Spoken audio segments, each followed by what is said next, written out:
We back.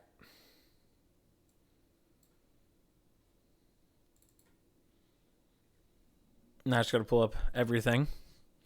Give me 1 second. I think that was like a minute and 30. Close to it.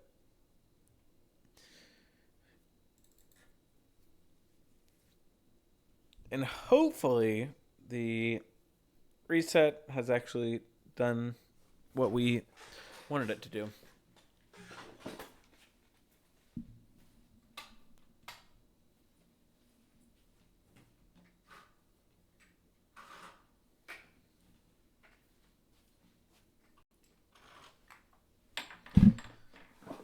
All right, we're loading up.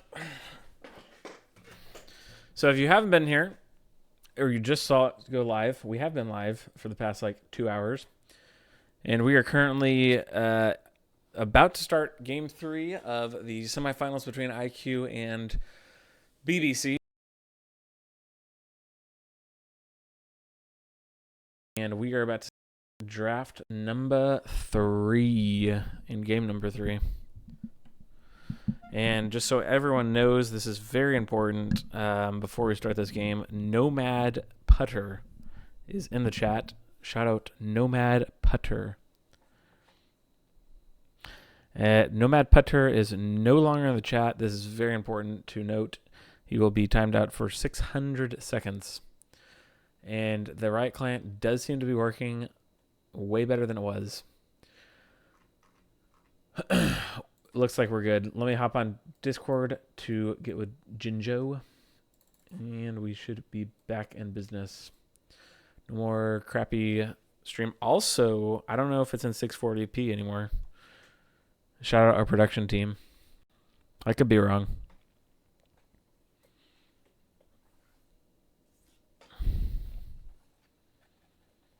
Shout out to the good guys out there doing the hard work.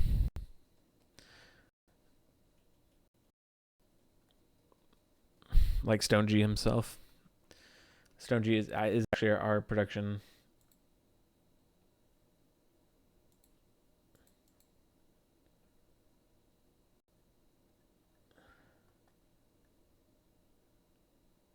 My stream quality is good.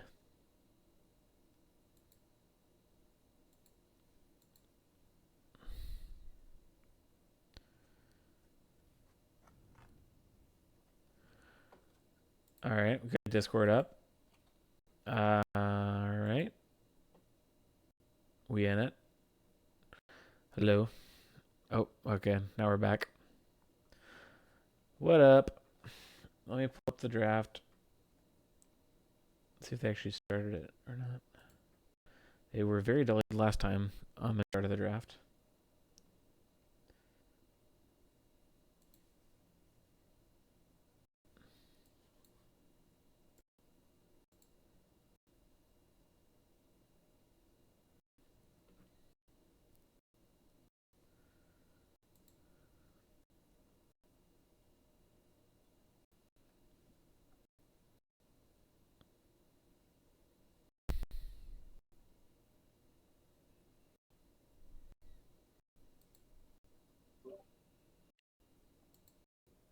All right, we're in.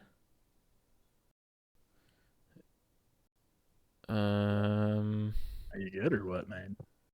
Can you hear me? Yeah, hello. Is the stream good?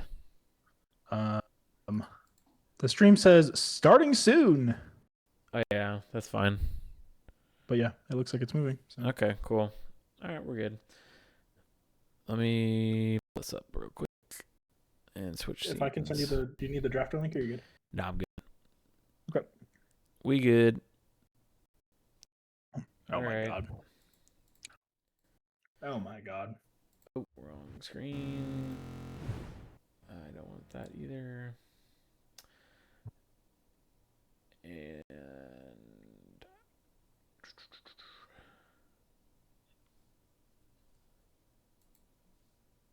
all right, should be up.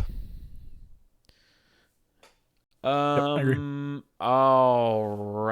Wow, we have a Smolder let through the draft, and it's gonna be first picked. And bans are no, actually not the exact same. Do they let go of the Smolder ban for Olaf? There was no Smolder ban. It's Wow. been up all 3 games. Okay. What was the? Oh, it was Pantheon instead of Olaf before. So they switched that out. They first picked Smolder, then they picked Caitlyn. So they are just going early game, or actually, I mean, Caitlyn has a late game, but still more mid game champion, more so than these late game killers.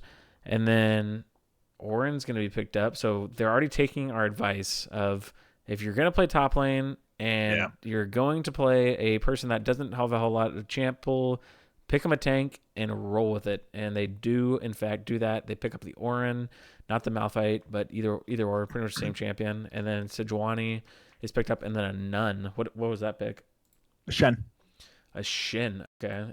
Whoa, that's interesting. Okay. The Shen into the Ornn is fine. I think it's fine. You can pick it. The Ornn can't proc W on Shen ground, so it's pretty easy to trade. Yeah. The taunt stops a lot of his stuff. That'll be interesting. Okay, and then Fizz and Galio banned out against Benson. Mel and Azir against Jateo, and Karma's going to be picked up as support. And then Nami. And Slimer does make a good point. Smolder did get pretty much just, I mean, they didn't call it a nerf, but it was a nerf. He got gutted. Yeah. So it is going to be a different champion. Last patch, he was one of the best ADCs, or maybe champions in the entire game. Mega Ever? OP. Yeah. But now we'll see how that goes. I'm not sure. I haven't seen Smolder, and I haven't played League of Legends since the last patch, so we'll see. And Twisted Fate is going to be picked up. Interesting. Very interesting. I mean, it allows you to pressure, but you're not pressuring the Ornn. You're not really catching out the Lilia with the Sejuani. I would have preferred to pick, is there some sort of like melee champ that he could play mid lane? That would have been better. We could have picked. The missing champion is Shin. It is Shin top lane. Oh my gosh, a Kassadin. Wow. You do not see that champion often. Yeah, Cash can kind of just roll this game, to be fair. Well, we're already seeing Best of 5 effect. You don't see Twisted Fate often. You don't see Kassadin often. You don't see Lilia often. You don't see Karma often. And it's only game 3. I like the Caitlyn pick. I think Caitlyn is like a relatively good answer into Smolder. You can push him in early. If he ever makes a mistake, you headshot him for 90% of his HP. I wish they would have picked a melee support or melee mid laner to play with Sejuani, though. Yeah, it's fair. Because Lilia is going to run circles around this team. You ain't wrong. But Also, Karma can you is- invite me to the lobby? Oh, yeah, sorry. You're good.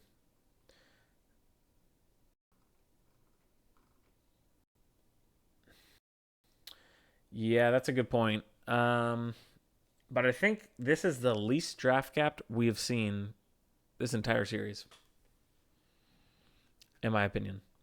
No, I agree. No, I do think, and I actually think that I favor BBC's draft this game. I think I would agree. I feel like IQ is really lacking damage. TF does no damage practically. Maybe people would Not disagree against with me. Kassadin. Yeah. I agree. And then Shin does damage in lane, outside of lane, nothing. Sejuani, same kind of thing, nothing late game. I mean, it's literally just the Smolder that does damage. So, might be tough. I would have preferred from IQ's perspective to pick like an Olaf this game. Olaf banned, unfortunately. Oh, is it? Oh, you're right. Genius ban from BBC. My bad. They knew. Oh, yeah, it's 2000 IQ. Yeah, it's perfect. Or even maybe even like that Zahen. will be an interesting one. I think this is going to be. I mean, the last game was close, even despite what I would consider definitely a draft gap. So this should be even more interesting. If this is, I assume it's going to be a close game, or maybe this is a murder. BBC just absolutely destroys IQ.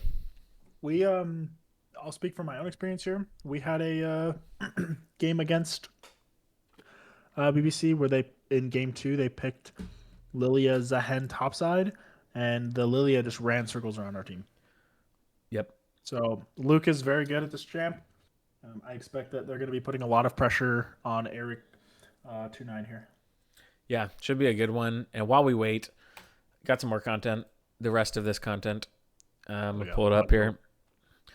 All right, so top matchup. Let's go into the matchups. Let's go into the players before we went into the teams. So looking at this season of Beer League, Rihi, total champions played. I'm not going to go over every single category, just the main things. Total champions played 14. He's got a pretty diverse pool. And most most played champion, Cassante, we saw that last game, and that man looked a little scary. He was 5-1 before this game. And Zahin is his best win rate champion. Actually, his 100% win rate champs are Zahin and Cho'Gath. 2 games and 4 games played. Recent success, he's 2-0 on Cassante in his last 4 games. So make that 3-0 in the last 5 games on Cassante. So whoever plays these guys in the finals, they might want to ban that out. Let's see. Mia, it's kind of irrelevant because he's playing top lane now. But Aurora was his most played champion 6 games. He went 4-2 on it.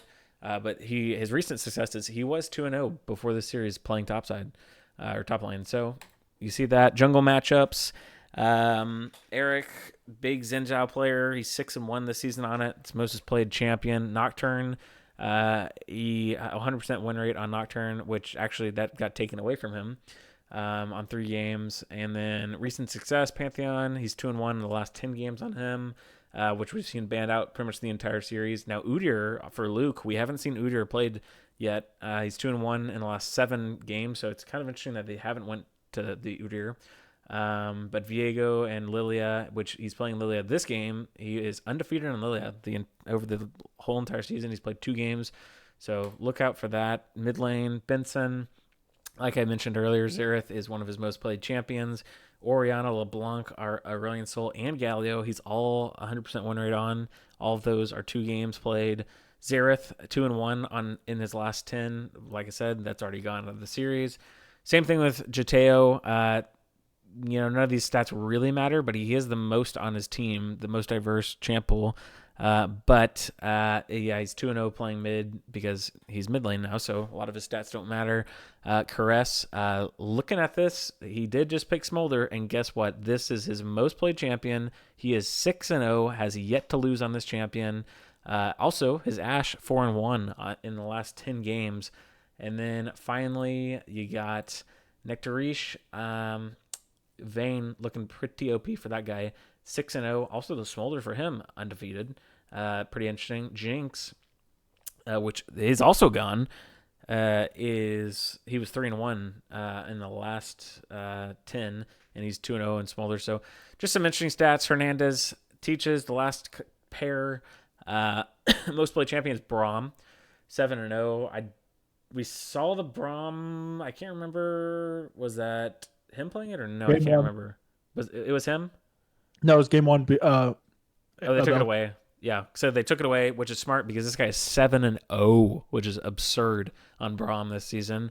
He's 3-1 on Seraphine in the last 10, which is exactly what he played game 1, and that worked out well. So now he's 4-1. And for Abel or Zor, he's 4-0 in the last 4 Melio games. So he's on a hot streak with Melio, and he's 2-0. And I forgot to put the champion name on there. I'm not sure who that was supposed to be, but Lulu and Janna, 100% win rates. And his most champion, look at this similarity. Braum. So interesting. So Braum seems to be pretty powerful champion here in the sport world, just like Smolder was over here at the ADCs. Now, what's on the line, you'll ask. We got 1:40 until this game starts. Let me go through this really quick. Benson, if IQ wins, Benson to make the first ever finals appearance for him. This is his 8th season playing. He's never made the finals. That would be pretty cool. IQ Dynasty has never won a Beer League championship, and they have played, I think it was 10 or something, 8, 9 seasons of Beer League as a dynasty. So massive implications on the line here. And then Rihi to get a chance at getting his first championship. This is his 11th season. He's never won a championship. And Cress and Hernandez getting a shot at each of their second championships. So we do have some championship experience on IQ this season, despite Rihi and Benson, their solo laners, not having any.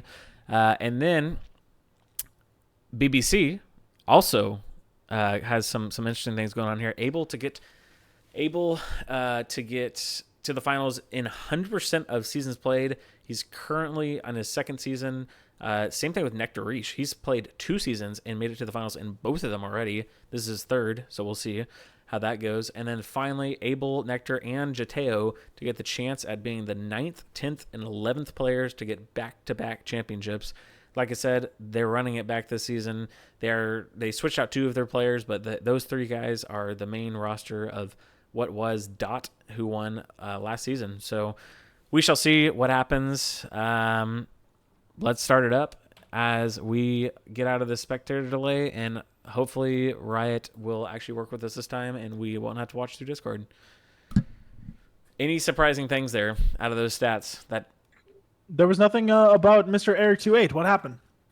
Is it first season? Last season? What? Eric 28. All season? What's going on? Eric 28. He has won a championship, I believe. Actually, no, he might have back-to-backs. I think he is actually. When I mentioned 9th, 10th, and 11th, I think he's actually one of the people that has done the back-to-back. Okay. I would have to go look at that to be sure, but. Also, something to note was the Caress Hernandez Teaches double championship win. Is that from from the Stout League, or is that from the Light League? I believe 1-1, if I recall. Got it. Surely we're gonna load. Okay. Come on, Prince, you got this. I'm in game, by the way. It gave us like reconnect, but I believe it was 1-1. I could be wrong. I would have to go back and check. I forget, but I was just curious. I don't think there's very many people that have done it twice in the main league, back to back. Right. Hey, it loaded. Okay. But I will check that after this game if this goes into a game 4. All right. What time are you at? I have a feeling it might. I will stop at 30 seconds. Okay. I will also stop at 30 seconds. Oh, never mind. I went way past 30 seconds. I'm at 30. I'm going to go to 40. All right, I'm at 40. I'll catch up. You're good. 42, 43, 44, 45, 46, 47, 48, 49. All right. All right, here we go. And we don't have a PowerPoint version this time. Let me pull up this. And do I have the right teams? Yes, I do, but I need to change this 1 second.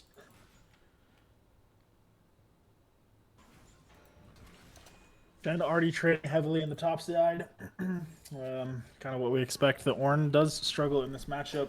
This is kind of the only time that Ornn will struggle. This is kind of the only time that Shen will be able to crunch.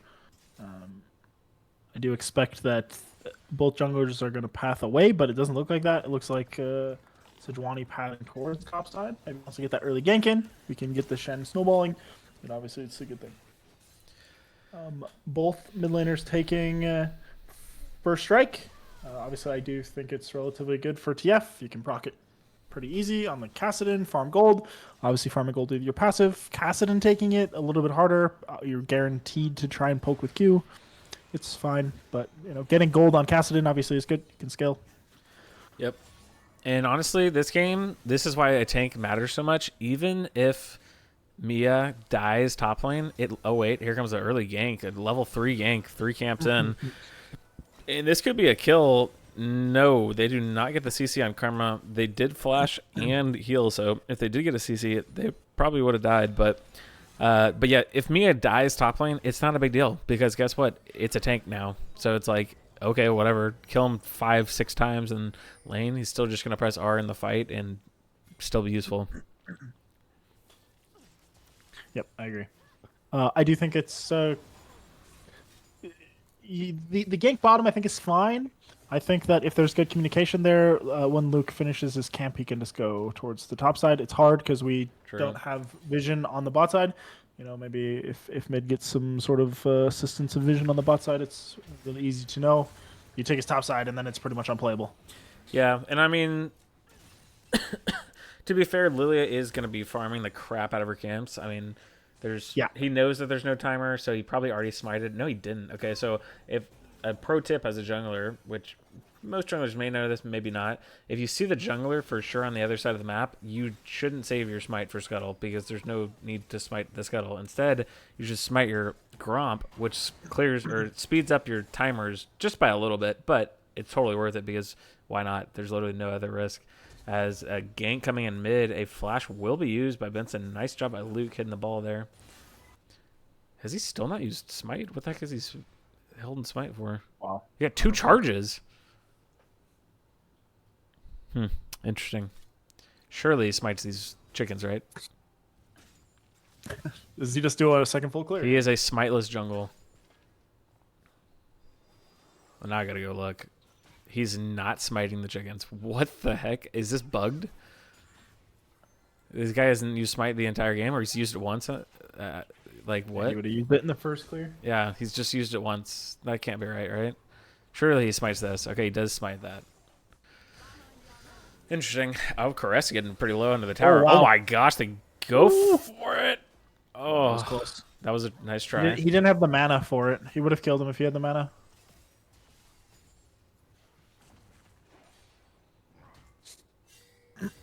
Did have to blow flash 1v1 topside.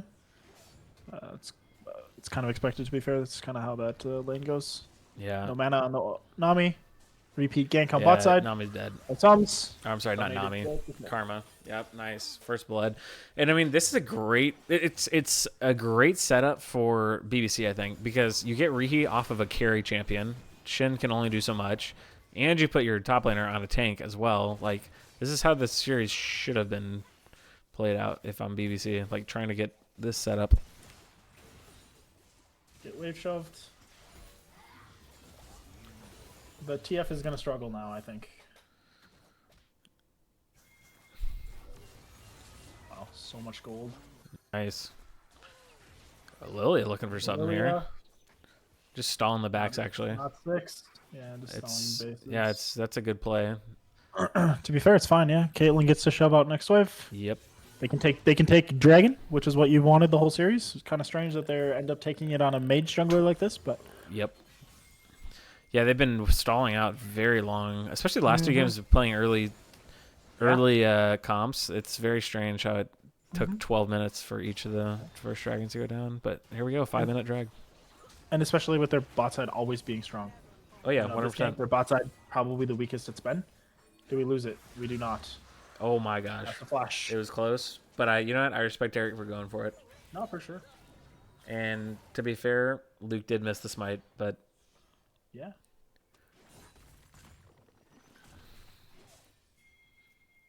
Smolder down a lot of farm here. Something to note. Down 30 farm. Oh my gosh, yeah, he is. What the heck? I guess Karma Caitlyn things. I don't know.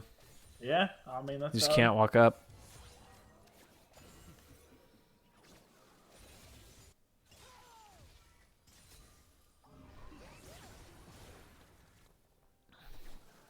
And Luke looking for it, and that is a dead TF. He's...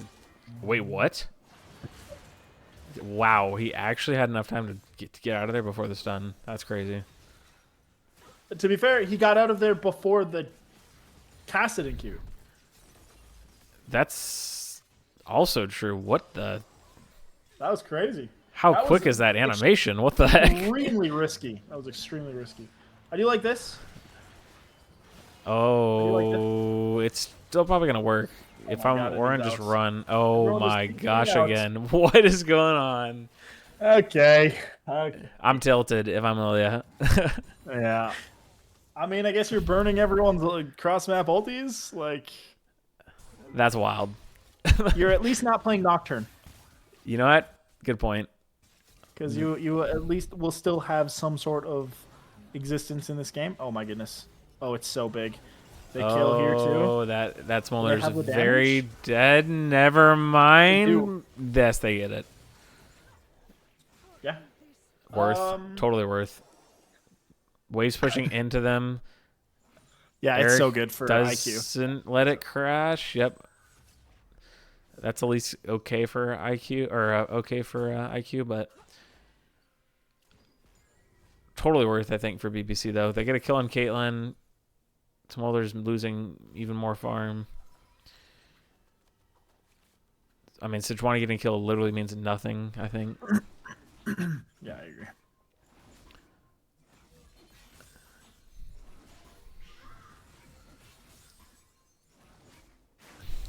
Plenty of alt chat in this series, which I like. I mean, there's lots of silly geese in this. Oh, yeah. If I'm Caitlyn, to be fair, I'm probably just walking at him. Oh, my gosh. Look at this wave. I mean, you could just freeze it and just... This Smolder doesn't get to interact for the next 10 minutes. Because Sejuani, you know Sejuani's pathing top. If you're... No way. Do they... Okay, they did freeze it. Okay, good. I mean, they're literally just so screwed bot lane. Yep. Now they have to wait 5 minutes for Sejuani to come unfreeze it. Yeah, and the Sejuani is going to skip him. The end of the Lilia is going to come bot side. Oh, it's so doomed. Lily can clear camp space and then take Drake again. And bot can't play. Yep, this is very tough. Shen, no Shen R. Yeah, I don't know. I'm not sure exactly how your bot exists. Caitlyn not having sums here, though, is like kind of scary because there's always a chance that maybe the Sejuani just says, fuck it, I'm not going top. Yeah. Yeah. 50 farm down already, 9 minutes in. How does Cass have perfect farm into TF? That's a great question. We burned the TF flash early, and the game is playable. Oh, it doesn't get netted out, but he's going to be fine, and they're just going to push it in here. Surprised they gave up the freeze that quickly, though. I would have tried to hold it for longer.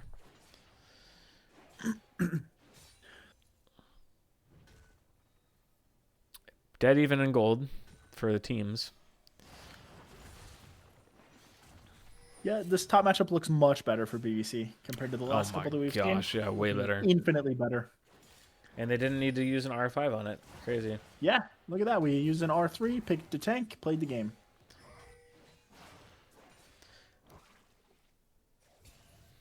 Do I hear a reverse sweep incoming?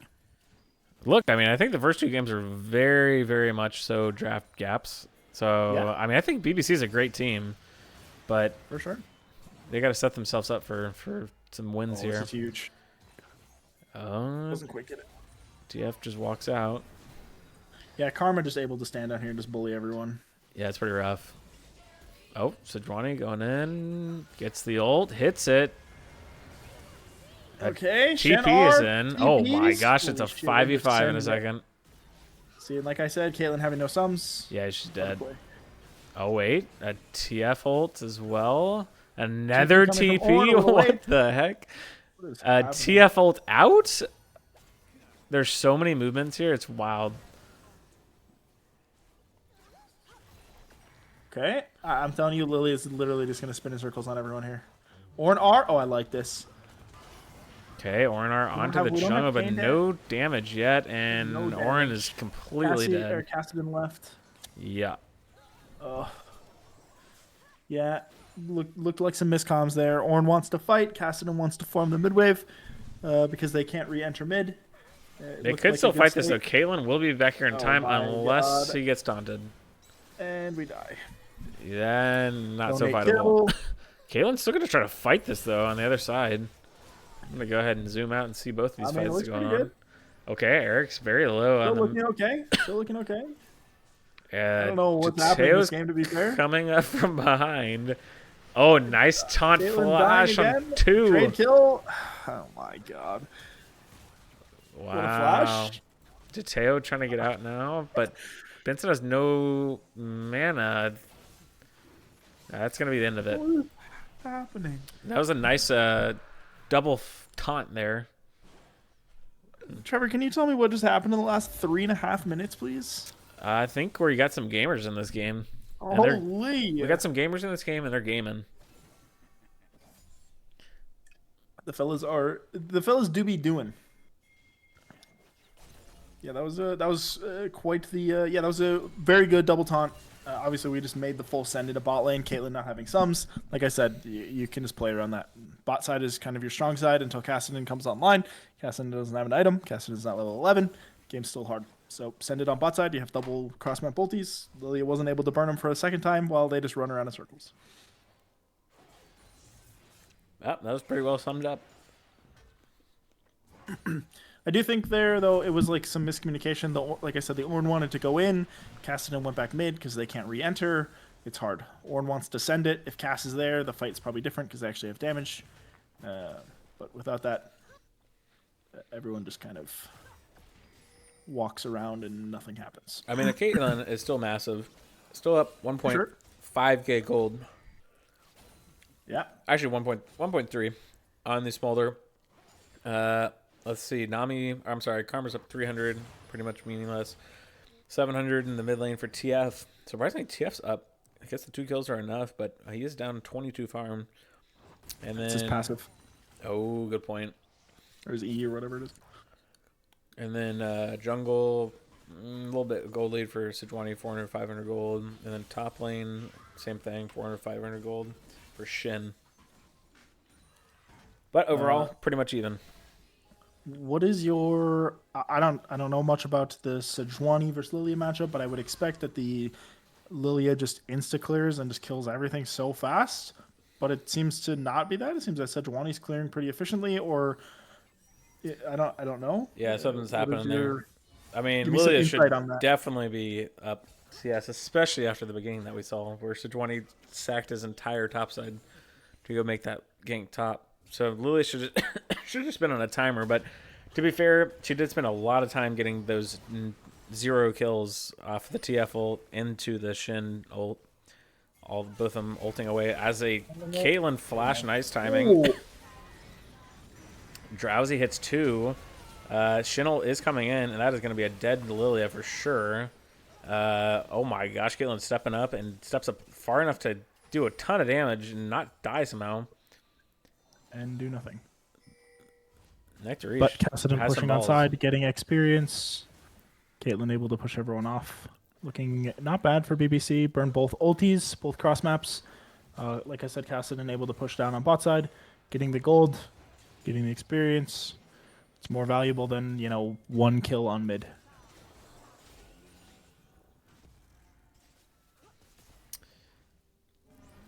But yeah, anyways, Lilia should definitely be up in CS, but she did gank, I guess, a good amount. So, but I think I feel like CS is just such an easy way to win League of Legends.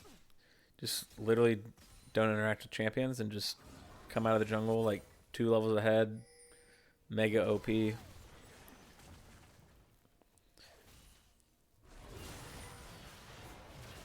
As Cassidy trying to fight Shin, but not going very well. So I actually don't. I like this setup that IQ did. Send the Smolder against the Ornn. You can free stack. Can't really play against the Caitlyn Karma. TF can at least try and clear waves. Obviously, still looking like a struggle because the Karma Caitlyn just shoves you in and you can't play. But much better for the IQ setup. Yeah, that was smart. They're pinging the tower, though. They're looking to maybe dive the Smolder.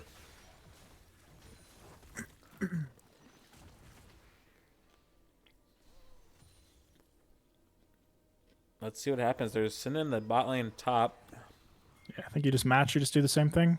Shen can't stop the Caitlyn Karma. They just absolutely just bully every outer tower. It's the same thing as like season 10, 11, 12, 13 Kate Lux. You do the same thing. Yep, you just walk around the map, hit things. Yep. You hit plates, you hit towers, you say, I don't care about champions.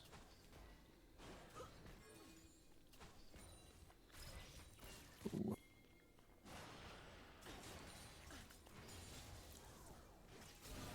Nice. Yep. The Kate Karma doing exactly what they're supposed to do. They're going to end up with the Infinity Edge probably on next base, I would guess. He has 2,100 gold. So yeah, on next base we'll have it. Looks like TF ult on the bot side. Has to use flash. Cast it in. Over the wall. See ya. Nice. Cast it in. Terrible out. For IQ. Dodge bubble. Oh, nice. Okay. Teo. Oh, is he enough? Not enough. It is enough. Not enough to get out. Yeah, not enough to get out. Yeah, it was close. It was really good play. To be fair, bought a ton of time. A ton of time. It was a valiant attempt. Yep. Give second dragon, I think, from BBC. It's probably fine. Let your Caitlyn Karma continue to crunch sides. Yeah, I think it's fine. Stack your gold, base, get your Infinity Edge, fight on 3 items. Yep, no rush. Yep. Yeah, I don't think the Smolder is enough threat to be able to just like kill everyone. I think the Kassadin is too much of a problem that, you don't have to worry too much about the Smolder here. They are trading. I don't know your opinion on this. Trading bot tier 1 for pretty much a guaranteed tier 2 somewhere, or at least 3+ plates. Yeah. I think they could have just backed and contested, but... To be fair, it's also probably fine. You're just being efficient on the side of the map that you're already on. Yeah. Yeah, I think either way.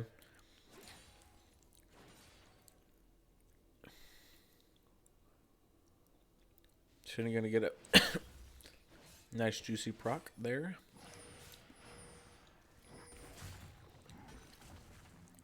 And look how much better Mia's doing when they actually get a good matchup. Mm-hmm. Only died once. Has been in multiple team fights already with the team. Caitlyn here, no Kassadin again. Caitlyn doing unable damage. to keep the. Holy, do we have enough damage to kill? The sleep goes down. Oh, nice dodge, but he doesn't have anything to get away, and he's just gonna go down. I mean, Kassadin here. Okay. Smolder's Kassadin here.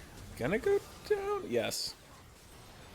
Oh man, the CC is so much. So many CCs. I mean, you just can't even move. Yeah, looks pretty good here actually.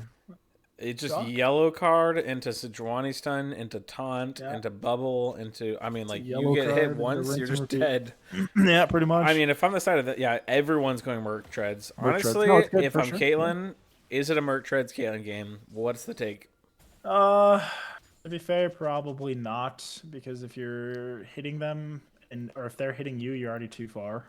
That's fair. Are they going to save you? I'm not sure. You have the Mikhails coming out from Karma. Yeah, I don't know. It's kind of hit or miss. To be fair, I think that Lilia should have like a... There's no like good tank mage MR item. I don't really know what she can build here to like help her. Yeah, really. Having some sort of MR other than the Merc Treads would be good, but I'm not sure exactly what she can build here.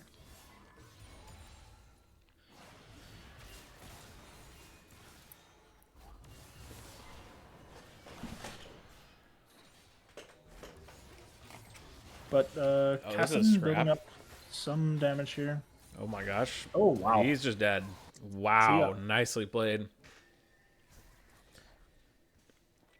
He says you cannot run. You can run from me in lane and switch lanes, but it's not going to be enough in the mid game when we face off. And another taunt. Okay. Well, it looks like they're going to kill 2. Massive shutdown going to Lilia.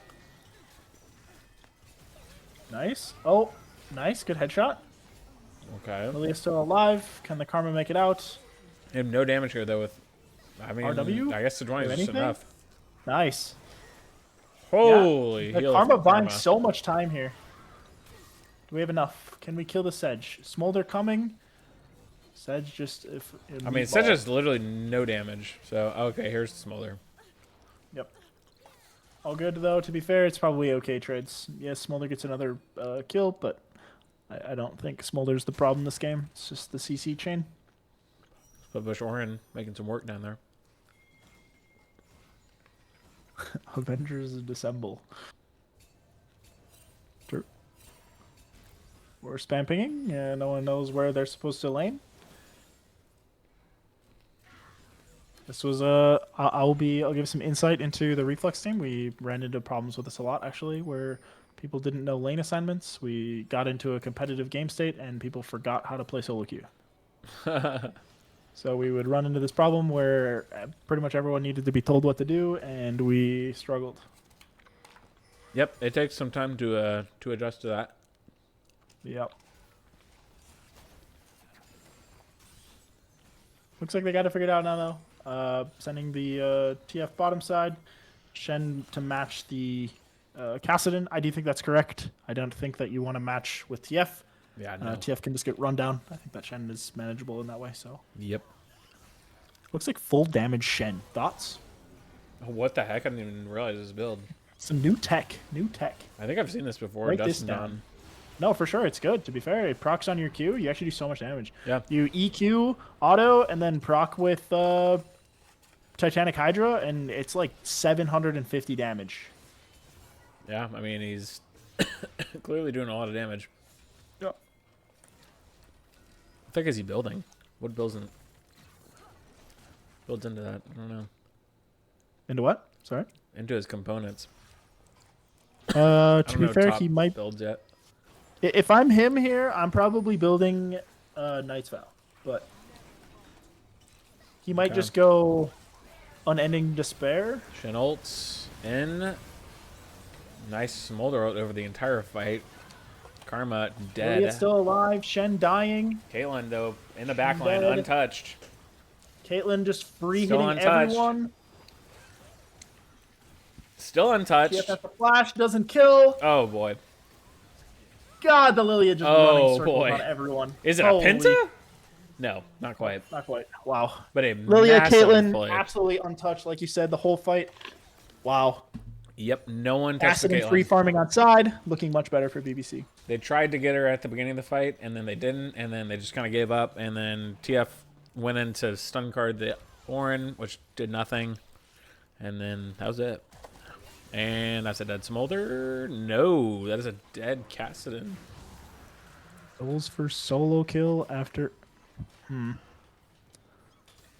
I fear unnecessary, but... Definitely, but you know what? YOLO. Season on the line. Jateo said, let me try this. Someone said, yikes. Yeah, no, I agree. I don't actually think that you can build Manamune first. You have to go Seraphs before. I think the Manamune is actually grief in any matchup. Maybe minus... First, yeah. That's probably the only time it's good, and even then, it's probably a stretch. But yeah, no, I agree. Seraphs is infinitely better in that particular instance, and probably in 90% of cases, it's always better first. You're just delaying your items by so much. Do a gold check here. 1,600 for the Shen. About 2,000, 1,500 approximately for the Lilia. About pretty much dead even in the mid lane because of TFE. 3,000 in the bot lane for Caitlyn, and supports are pretty much dead even. 2 items to 2 items. ADC 3 items to 2 items with an Ornn upgrade. I think people count that out a lot. You have to keep that in mind that it is just on the IE, but it is 103 AD is what it gives. Like that's insane. Stat check on the Smolder 237 as of 26/20. So he does have all of his stacks. He is ready to cook. He's on 2 items. Going for that Black Cleaver. Sadly, Black Cleaver doesn't do anything for his team this game except for a little bit of auto attack on Shen, maybe a little bit of auto attack on TF, but does absolutely nothing. Just really easy to stack with that Deathfire touch. Torch, touch. Yeah, I agree. Orange should build Knight's Vow. So should the Shen. The Shen could build Unending Despair here as well. Big fight. Boy. Looks like we engaged on the Lilia. The Lilia was not prepared. Lilia does make it out, and Caitlyn is about to just smurf on everyone. Yep, this fight's over. Yep. Shen gets in. No, it is not. Dying. I'm guessing. For one, wow. Okay. The Caitlyn just running everyone down. Holy damage, and Shen came in to die. Pretty much. No, actually saves. Wow. No. Yeah, it's not enough though. Oh my lord. Oh. Wow. Holy Caitlyn doing a lot there though. Yeah, Caitlyn's pumping. Have to be cautious though. Can still die to smolder random garbage.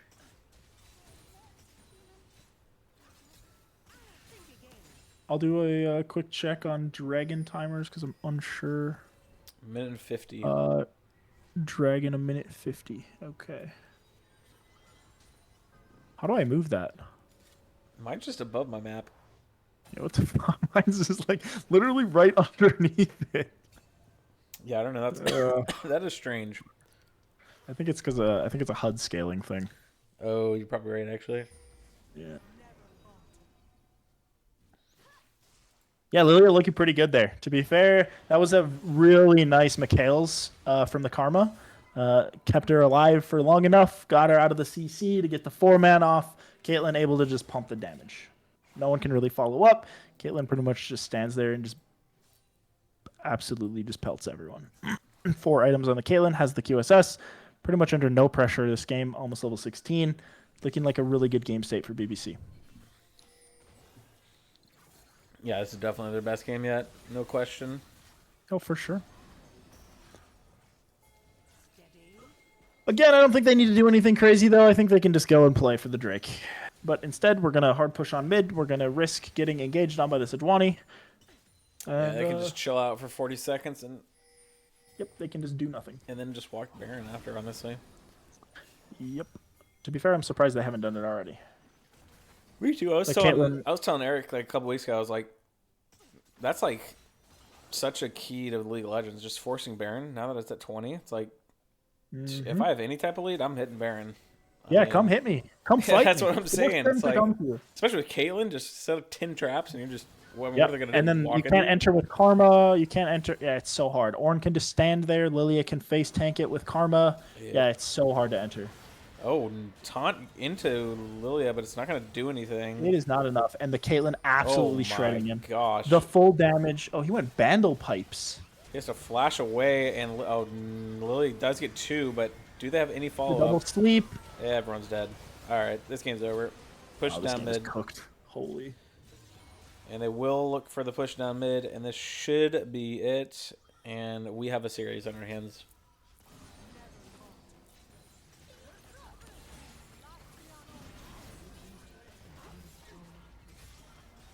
Oh boy. Guaranteed 4 games. Banger. Yeah, way better this time for BBC. And it started in draft. Do the exact same thing. If you're blue side, B3 top. Yeah, I agree.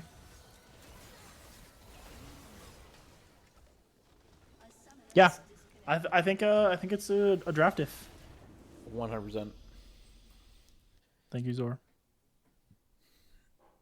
Holy big time. Zor, 5 gifts. That's 10 total this stream, I think. Caitlyn pumping out 48,000 damage. For sure. More than 2 people combined on the enemy team. I got this Vanguard Air again. I think this might mean I'm doomed. Yeah, it looks like an uninstall for you, my friend. An unexpected error with... Dude, it's weird because... Oh, maybe this is like a new patch thing. I don't know. Like I said, I haven't played on the new patch. Maybe they posted it on Twitter. There was like something with... Oh, I can't think of what the thing is called. Crashing? Yeah. Well, maybe it won't ruin the entire client again. Let's see. I'm going to open it back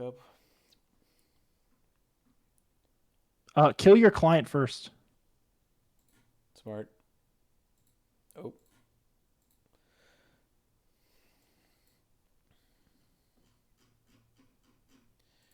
See you later.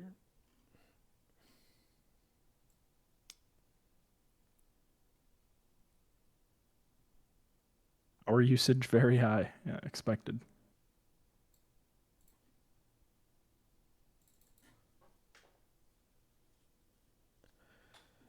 Well, game 4. All right, let's see how this goes. Let me pull up the draft link.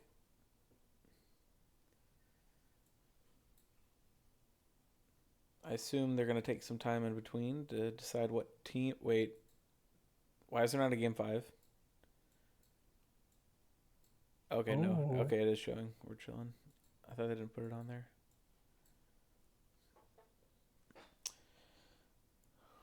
Oh, you mean on the drafter link? Yeah, but it showed up. It was just kind of... It wasn't showing for me. Mine shows locked. Yeah, it's good. That's how it shows until they actually get there, but it is. I thought they maybe accidentally made it like a 4 game. I was like, oh, yeah, gosh. Yeah, sure. go back and do all the drafts. I mean, to be fair, you probably just make a one draft and then somebody just takes note. True. Yeah, so there's a lot of champions out now. Yeah, I do think that the bands are going to stay the same. I still think it's going to be the Pantheon. I still think it's going to be the Olaf or the Xin Zhao. Um, Unclear. I think that they're probably going to drop the Milio ban here and probably pick it. Um, I think the Vayne is going to stay. I think the Ashe is probably going to stay. I think the Ari is probably going to stay.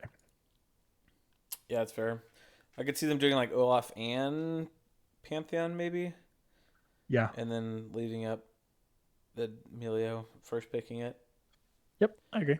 Because BBC is on blue side. Shocker. Yep, makes sense. I think that, and to be fair, this is just some insight for you. I suppose if you make it to the finals against BBC in that case, if they do that, they are looking to pick it every time. Oh, you're talking about Melio? No, if they ban a champion like that and it's generally support, when they're banning it, it's because they share the pick with the enemy team and they're willing to ban it a certain amount of games until they can pick it. Oh, interesting. I see. Because they don't want the enemy team to get it. It's smart. We've done it. We did it with Jinx a few times, right? I don't want enemy team to pick Jinx. Yeah, I'd like to pick Jinx. Yep. Pantheon ban? Yep. We might be onto something. Xin Zhao ban? Yep. Will be an Olaf. Will be an Olaf ban.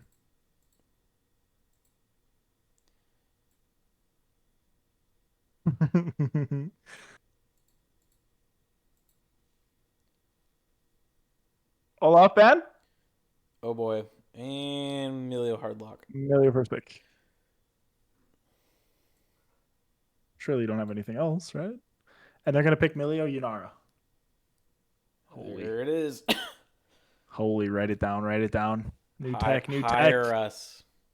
New tech, write it down. We do not get paid enough for this. If you were IQ, you should have banned Melio there. Agreed, but then Vayne is up. No, you drop the Ashe. Or do you drop the Ari? No. Will they actually switch their unless you're picking the Ari? I don't know, man. That's hard. Zarya Khan, they're gonna get crunched. Yunara coming in quick or what? I do think that Zarya is good this patch though. The buff to her E when she just hits things allows her to actually play aggressive in lane. Her R gaining move speed again and lasting basically forever. Yeah, she kind of becomes a crackhead. Yunara, Malphite, Locket. Yeah, I think you picked the Yunara for sure. Silas is not bad. Okay. Silas good against Zarya. Silas. The Aphelios. Oh, they're cooking. What the heck? Holy, they're cooking. Does Jateo play the Silas? I don't know anything about this fellow. Yes, I believe they both play it, so it could be a flex. Okay. Does Luke play it? Let me go do some research real quick. Unclear if Luke plays it. Give me 2 seconds and I'll tell you. For sure, Jateo plays it. I know that. The Zoe pick. I like the Zoe. It is interesting, and that is Zoe too. Benson's, one probably most played champion.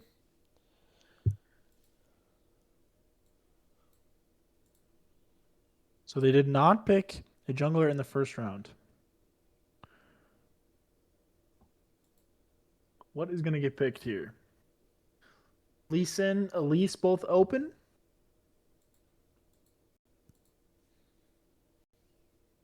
Shyvana open? Graves open? No ban? Oh, classic. Honestly, respect it. IQ making the enemy scared. IQ says that's Nefiri. Okay. Nasus, yeah, I respect the Nasus ban. I think you just banned another top laner, to be fair. I think you probably banned like Zahen or something here. Silas Force Riki into something else? Not a flex. It's for sure mid. It's going mid? Yeah, okay. Yep. For sure mid. Wait. IQ banned Azir? I think they're also unsure where the Silas is going. Interesting. I mean, according to my That's a good research, band. I really like that band from BBC. yeah, Zahin is so AIDS. Oh my Yep. The gosh. Nasus Zahen, I think, is a really strong And if you just band look out at the top side. IQ, they just almost every single time they've ever picked Zahin, it's on red side, fifth pick. Yeah. Little tip. The Trundle in the Jungle. Trundle Jungle. I'm not sure I like that. There's no tanks to suck. Maybe they're anticipating that BBC just picks a tank here because they want to play safe, but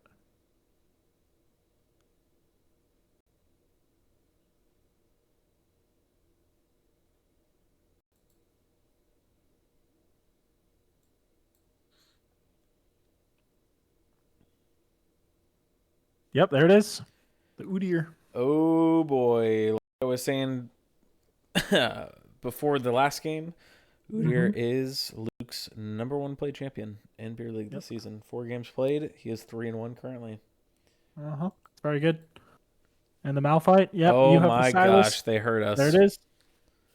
I think the Trundle here is a good pick then, right? Because you can just blind against the Malphite because you're pretty much guaranteeing that he's picking a tank top. It's okay against Udyr. You can just build a wall, play it that way. If the Philios ever gets more than 2 kills this game, this he just runs the game over. Cho'Gath. Cho'Gath can run the game over as well. We've seen it. We watched Mr. Bernie get True. absolutely crunched. Yeah, I think that's really their only win con though. Yeah, I think so too. I don't Unless know. I Zoe don't for some think reason just drops 40 kills, I think that I'm gonna say BBC wins this. We're going to game 5. That's my I think prediction. so too. To be fair, I think their comp is infinitely better. I think the Milio Aphelios just crunches the Zeri Rakan. You can't engage on them bottom because the Aphelios just out damages the Zeri. Yep. Rakan can't really get in to actually do the damage. And Zoe's feeling very homeless this game, I feel like. Who the Yeah, heck is Zoe killing? Not and Malphite, so not is Udyr. Silas though. No, Silas. he's I got feel some like okay. I mean, he less steals like homeless, but Rakan R, Zeri R, Cho'Gath R, I guess. I mean it's not as bad as Zoe. I mean the Zoe's definitely the most useless champion in this game, in my opinion. But Yeah, no, I agree. Yep, I agree. then Silas is probably a close second. Yeah, and yeah, Zoe for sure. Silas. Amelia goes crazy here. Amelia's gonna do work this game. I can Yeah, feel it. I think BBC bot lane is like basically Z tier here. Yeah. What happens next game? What's still open? Zaya, Yunara. I mean, what's even open for this top laner? What other tank can he play? Yeah, what what other tanks are even available? Freaking Um, Gragas or something? Or Doctor Mundo. Oh, I was gonna say Shen's gone, but Shin is gone. yeah, Doctor Mundo, maybe Gnar, Gragas, Are Jax. are Maybe there maybe they do a tanks lane mid? swap They then. could do Galio top. That's a tank. Could do a lane swap They could do a lane swap. because then you just put Jateo up top. You can pick the Jax, and then you can make some sort of different pick on mid. Yeah, I don't know how this is gonna work out, but this should be interesting.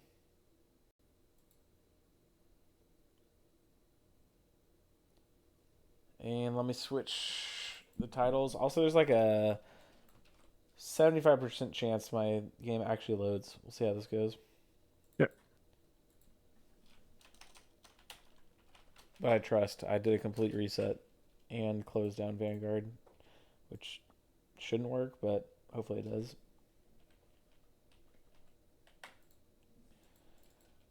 All right, so BBC's on blue side this game.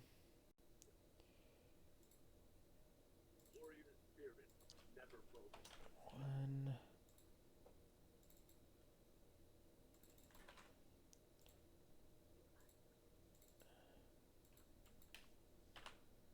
Assuming you meant Silas, but yeah, no, I agree. I don't think it's like that bad. The Silas has like a couple of good ultis, right? Can steal the Cho'Gath R to just munch someone. The Rakan R is really good. The Zeri R is really good. Stealing the Trundle R to eat the Cho'Gath, but I anticipate that the Cho'Gath's going to go full AP, so it's just less stats. It just like doesn't really steal. You can steal the Trundle R to eat the Trundle stats. That's also fine. You can steal the Trundle R to eat the Rakan stats. It's not terrible. Just not like the highest value Silas game. Seems like a kind of a strange Silas pick here. It's okay, but I don't know too much about the rest of the champ pool. It is my first season here, so I don't have the history with a lot of these players. But Silas kind of seems like in an oddball spot there. Even the Zoe kind of seems like Trevor said. Zoe seems rather homeless this game, looking like the Garen from a few games ago. True.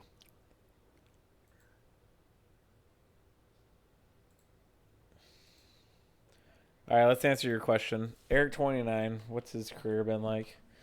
Yeah, let's hear it. Eric 29. Oh, he's got it pretty good. I mean, he's played 4 seasons so far. This is his 5th.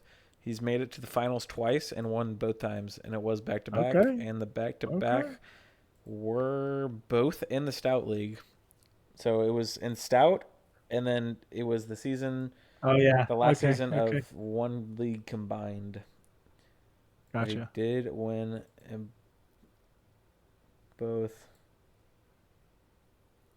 Yeah, so he's won the finals in season 11 and season 12, and didn't win it in season 13, but he could be back in season 14. 3 out of the last 4 seasons would be pretty wild. Bump his points. But that's what I was saying about a guy named Saw Dude. That man made it. I think it was some crazy stat. It was like, I think he made it to the finals like 4 times in a row out of his first 4 seasons or something. Really? Wait, let's see. Or maybe it was just 2. Because there's 2 in a row here. I don't know. It was some ridiculous stat. I see 2 there. Huh, crazy. But Light League is done. In other things, if you didn't catch it, WWW took down Cake 3-0, and that actually made 3 more back-to-back champions, which were shout out to Pichaku, Mercenary Wolf, and Vermilion, which 2 of them are in the chat. They won last season in Stout on BB, and they've won again back-to-back on WWW. Nice. Yep. Yeah, I think we had does Pichaku play support, right? Normally? Yes. Yeah. We had him on he subbed for us 1 game. Huge. Or 1 series maybe? Yeah. He is a beer league OG. That man's been playing, let's see. Well, you know what? Best way to see it. Table of contents. When did this man start playing? Table of contents, Pichaku. Yeah, he played in season 1 of Beer League, which was I don't even know, like 6 years. The goat. Yeah, season 1, 2, 3. Crazy. Then this man, oh my gosh, actually, Pichaku's joined this. Wait, maybe has he? This can't be the same player. This can't be the same player because he played top for 7 seasons and now he plays support. Straight up, that is it. That's same crazy. Player. He's a Zyra player. Yep, that's him. Oh, crazy. But he's actually joins. Wait, actually, is he the only one, or is there multiple now? Championships. Currently, before this season, there were only 1, 2, 3, 4 people that had ever won 3 championships in the beer league. And he was one. But he is now one of them. And Mercenary Wolf and Vermilion, they're all 3 joining the party. And Eric 29 could join. Maybe time to bump up the points, boys. Maybe so. No more light league legends. And if JWM and Really Bad Zed, who are both on my team, win, they would be the first 2 to 4 championships. Where are you at, King?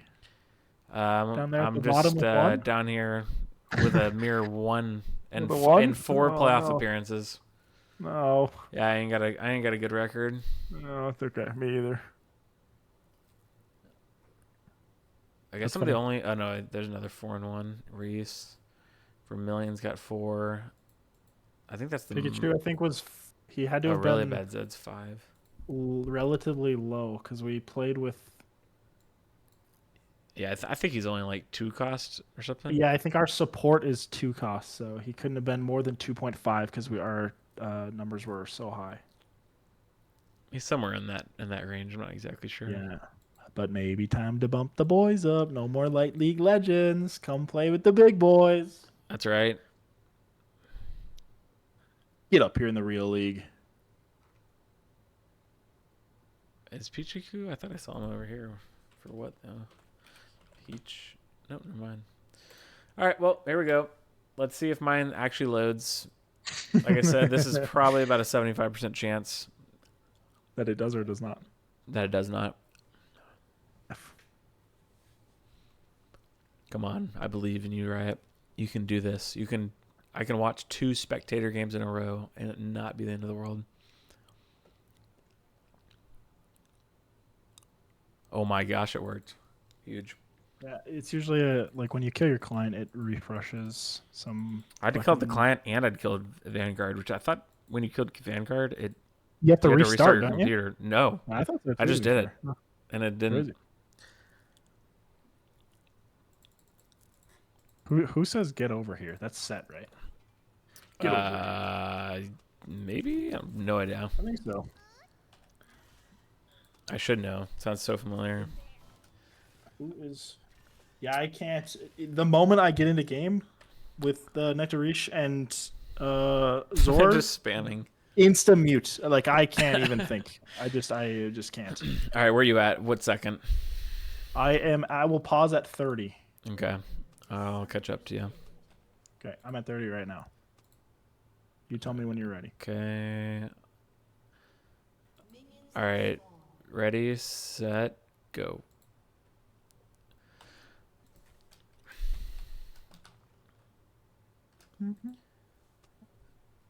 Game for the semis.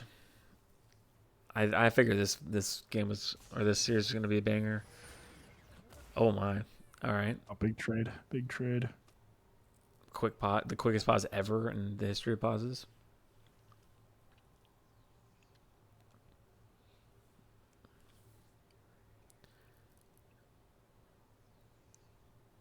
The Muffin Dog says, please look at my stats.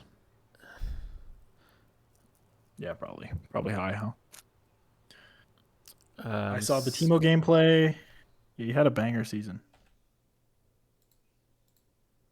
Did you pause? Nope. I mean, it was paused, yeah. It's back now, though. Okay, wait. What second are you at? I will pause it a minute. Okay, perfect. Oh, my God. And a first blood. Okay, I'm at a minute. Let's do it in 3, 2, 1, go. Wow. First blood going over. Udyr blowing flash. Zoe also blowing pulsums. That's looking like something I would do. Die to put the ward. Big dub. I mean, for everyone else, I think it's just free to just walk with your mid laner. Like, I don't see why we're being so greedy and doing it as a solo, but here we are.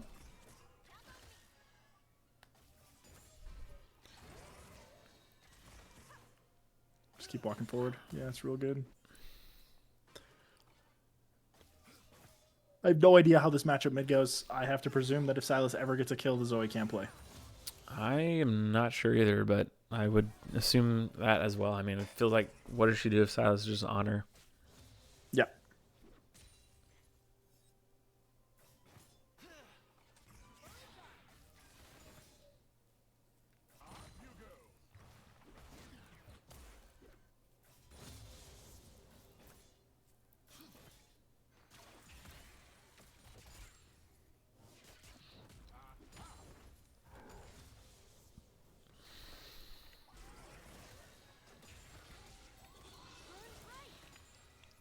Nothing crazy. Yeah, nothing crazy going on yet. Both junglers pathing towards bot. And even though Udyr died, Udyr's such a broken champion that he's actually not that far behind. He's only 1 camp. And he's going to catch up probably by the end of this. Yeah, but 1 camp at 2 minutes and 30 seconds. I mean, you're like 10 or 15, maybe even 20% behind. That's a lot. True, but it looks like, yeah, he's going to do the right thing here. I mean, if this guy's not smiting this time, I don't know what he's doing. He should just smite this. Okay, thank you. He did. He actually did. Yep. And then, I mean, you could just run straight top after this and be fine. Get the But scuttle. will he? I think what's going to happen, he's going to end up running to the scuttle. The I scuttle's hope going to he be doesn't. gone. Gonna... Yeah. I mean, he does have the prio, but he doesn't have the timing. So it's like, okay. He just can't.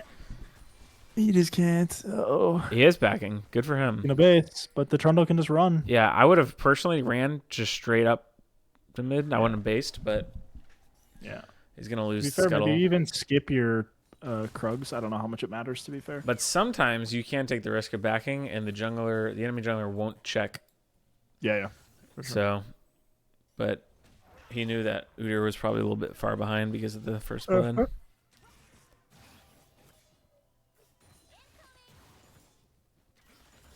Also, I'm unsure if I'm going to be able to cast the next game. I have some things I have to deal with. That is completely fine. It is already getting late.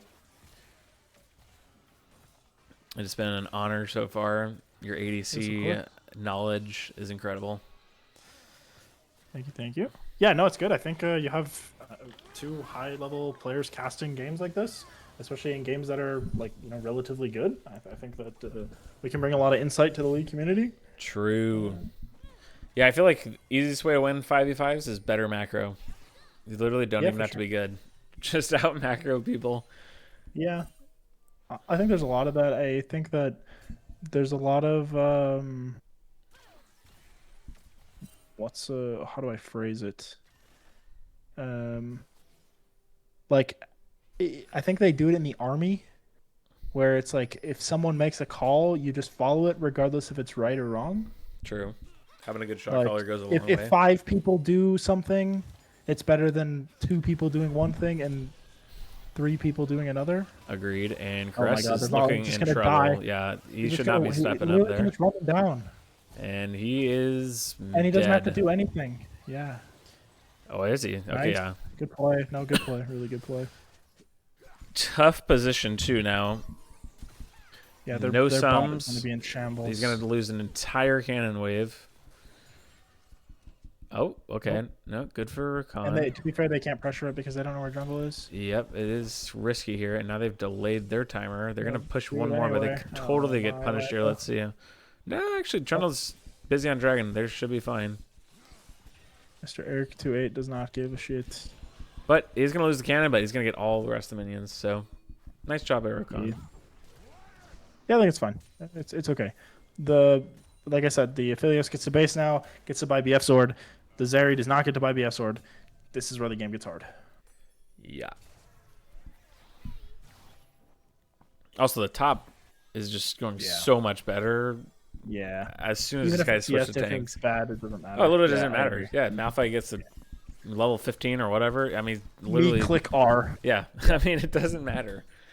Yep, I agree. But good for them to understand mid-series, okay, what's going wrong here, and then switch it. Yeah, no, for sure. Yeah, take some adjustments to the draft. Yep. I think I talked to Nectarish a little bit earlier about kind of how the draft was going. You know, I saw the interview that you had with Zor. Ooh, nice smite steal. Gets big. The 6 off of it. I did talk to Nectarish a little bit about how their draft was going to go. He did say, a little bit of spice here. He said that. Let me quote him so I don't misspeak here. Let's see, where is this at? IQ lives and dies by Eric's macro. That's fair. Now that Smolder got gutted, the only pick that really messes up, that was really messing up bans, and he feels that if you ban ADCs in draft in the beer league, it doesn't really help. He said that they 2-0'd IQ in quarters. This must have been last year, I would presume. Yeah, I think it was. With 2 FF15s and then 3-1 against you guys. So he says he's hoping that people have learned their lesson against them. Oh, my. But he didn't think that he had a great idea of how the draft was going to play out, and it seems to be, from his perspective, going pretty well. Wow. All right. And as you were saying that, Reheat dies. And the Malphite R. It's working well. Uh-oh. Yeah, but it's sometimes hard to make adjustments mid-draft or mid-series and actually realize, okay, what is actually going on? Because what's our problem? Tilt is a factor in some players. I mean, it's just inevitable. So that can start to become a little bit of a cloud, but For they sure. seem to have figured out what is working. That looks good. To be fair, I don't really know a whole lot about them. I know that Zor doesn't get super tilted. Nectarish, I know that he's kind of just monkamental, so I don't see too much of that. It's fair. Really close. Wow. That was Trundle close. does have to burn flash. I was surprised Silas didn't flash after that, but bullies him out. Yeah, it's hard. He probably trades skills. Is it worth it? that's fair. Oh, nice knockup. Oh, wow. Okay, going for big play. Filios ult mitts. Wow. Their bot lane getting absolutely bullied, though. Down 30. This is looking rough. Q hits. Oh, wow, my gosh. Crit, by the way. Wow. All right. 15%. Half the time I see Aphelios, I'm still like, what does this champ do? Yeah, and then he just does something like that. I'm like, what? Yeah. Yeah, this is not what I expected to happen here. Yeah, he did not go BF Sword first. He's playing for Hex Optics, it looks like. Went for crit first item. Seems okay. Usually expect against a team like this, I would have expected a movement speed like Stormrazor. That would have been pretty good, but looks like he's going to play Hex Optics. Yeah, what's this gold lead down bot? Aphelios already up. Already up almost 2K. Yeah, almost 2K, yeah. That is ridiculous. And Malphite just time here out-gaming. And click the button. We have it. We don't have enough. Oh, I have to flash. Really well played by Malphite there. Pressed R. And that's to be fair, literally all you got to do. Played by Silas. True, but it didn't even matter. I mean, he did have to put a flash, but so now you got a 500. Still got a 500 gold lead top. Because the CS difference for Cho'Gath. That's okay. To be fair, Malphite's job is to doesn't matter. put R on the Zeri. Exactly. 400 gold lead for Udyr. 300 gold lead for Zoe as we get engaged onto. Uh-oh. This is looking like trouble for Emilio. Do we donate? Oh, wait. Nice flash. We tried. Oh. Do we donate? Okay. They tower dive. Oh, nice. Lord. Beautiful play by Benson. This guy, yeah, he's dead. See you later, bro. You are going to get tower dived, my guy. He's dead. Is he dead? Or is he? The Udyr just comes out and just absolutely smurfs on him? Okay. Wow. Nice okay, Silas moving. Coming from the back. Is there a play here? Can get bubbled and just die? Gets bubbled. Takes half his HP. Oh, dang. That's aggressive going. Clicks the go button. Presses the go button. Oh, my gosh. Pressing the go 1 button. HP. Udyr doing nothing. Oh, my gosh. Sadly. She's literally 1 HP. Wow. No one dies there. Looking mighty useful. Zoe? Nope. Not quite. Nope. Nothing. I don't know why my game does not care about that. I know. Mine didn't either. It's like the Silas could die here. Tried to mini map it. Okay, Silas going in. Yeah, flash. He does not. Zoe does though. Still cares about the 2 meatball tanks. Just. I know. Got some crazy gameplay going up here top.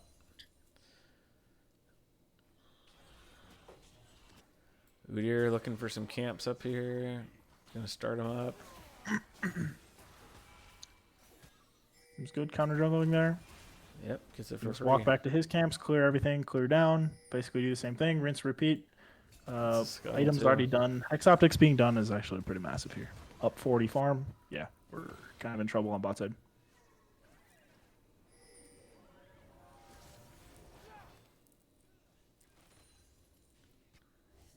Milo gets off the back too. Trundle basing for Triforce. I respect that. I don't know how you feel about that, but you know, he had his camps up on bot side. He based while he was pretty much at his wolves already. Yeah, that's fine.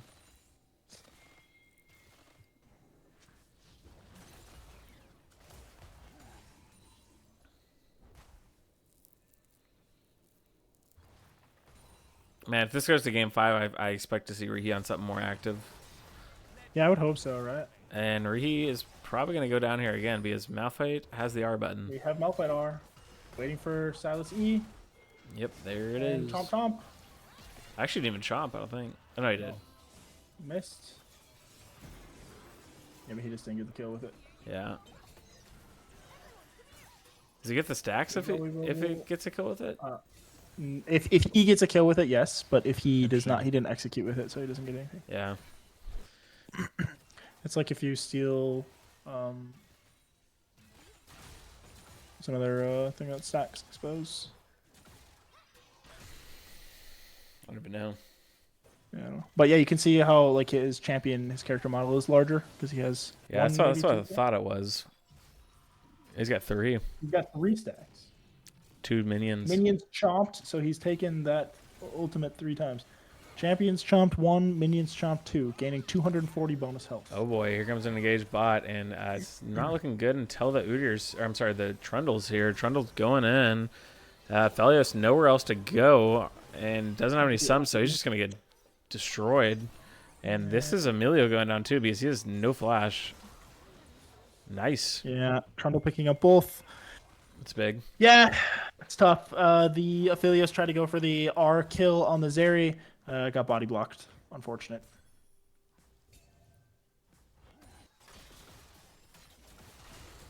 Yeah, kind of crazy that the Silas has 3 Cho'Gath ultis down, and the Cho'Gath himself only has 5. Yeah, that's pretty absurd. That's kind of insane. I mean, I guess he's just walking up top every single time He he just has walked the up, timer. steals it, and moves on.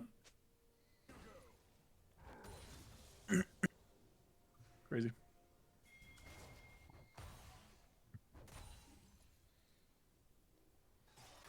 Pretty much dead even though in gold overall. It's not really that crazy of a gap. Bot lane still 1200. A little bit of a comeback. Top lane only 4. Jungle 3. Support's pretty much dead even. Yeah.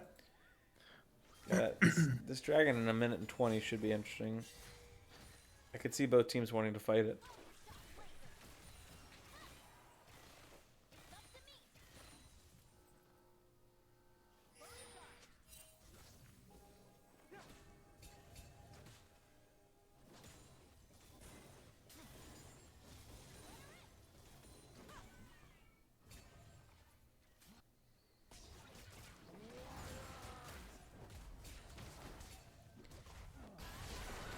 And a fight breaking out bot. A flash in by Rakan, a flash out by Emilio, a flash in by Zeri, and Felios just goes down instantly.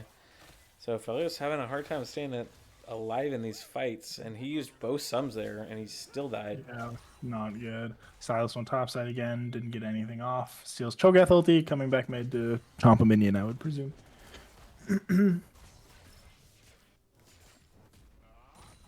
Or he's gonna chomp Zoe, maybe. Nope.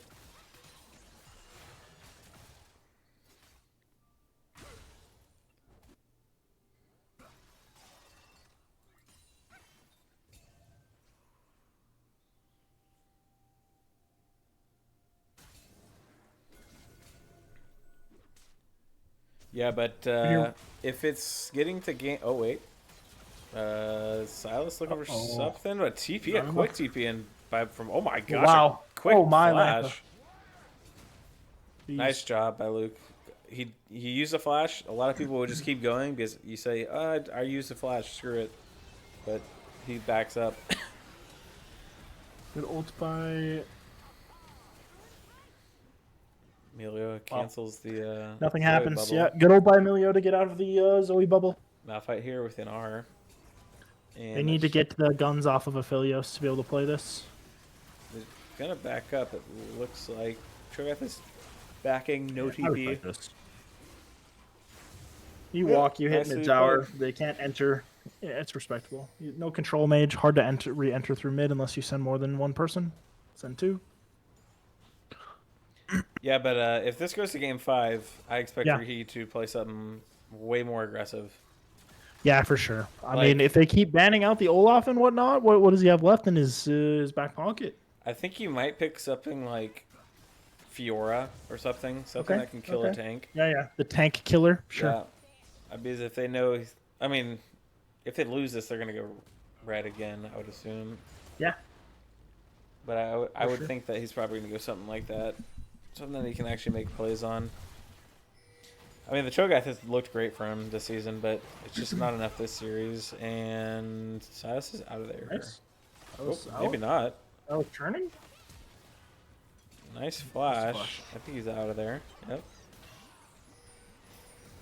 Oh, Aphelios is hit by the bubble, but not enough damage. The Malphite. We did our buttons. And trade 1 for 1. Can they? Sleepy. They can't get nothing to follow up.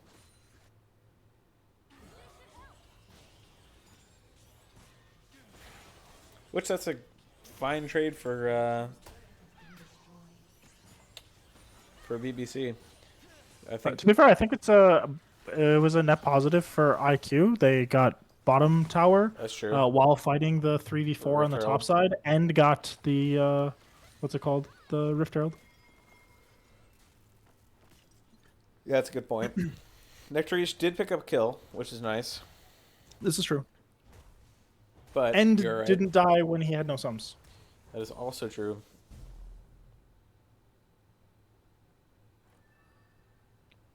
Any stacks we need to be cautious of? I will check Silas. Silas 3 stacks on Cho'Gath ulti. Cho'Gath still 5. Might be 6 here if he can run down. Might be looking for 6. I mean, do we have the movement? Flash, but he's not using it yet. And he's here. definitely dead. Trundle comes out of nowhere.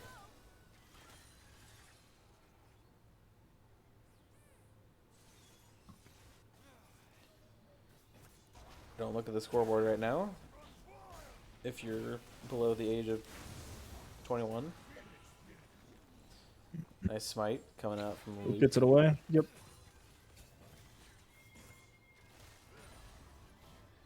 Just waiting for 2-3 items.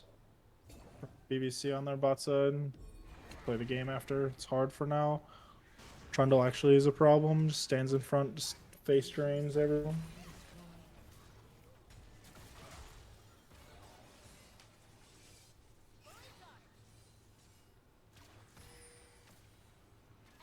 Stop it. Castro, stop it. Stop it.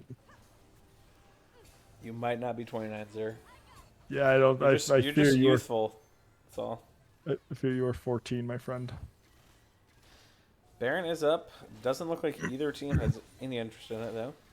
There is no ward on it, though. That's the whole thing about 20-minute Barons is most teams aren't warding it that quickly.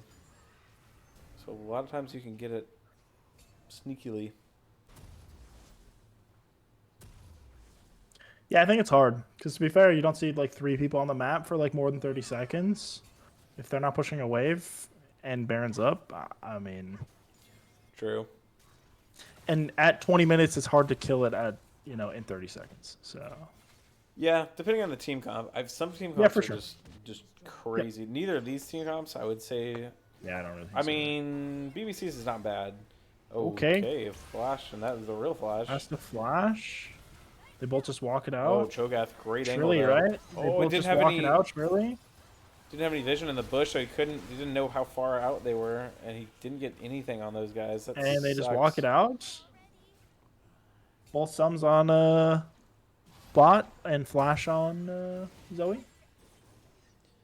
Meanwhile, Aphelios doing some work, while Silas is also doing some work. On top side, yeah, they're seeming to find their rhythm. Yep, they're getting great gold here.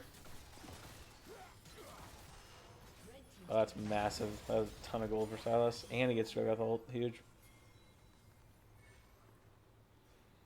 And he's going to back, and he has TP. And he could TP behind if he wanted to.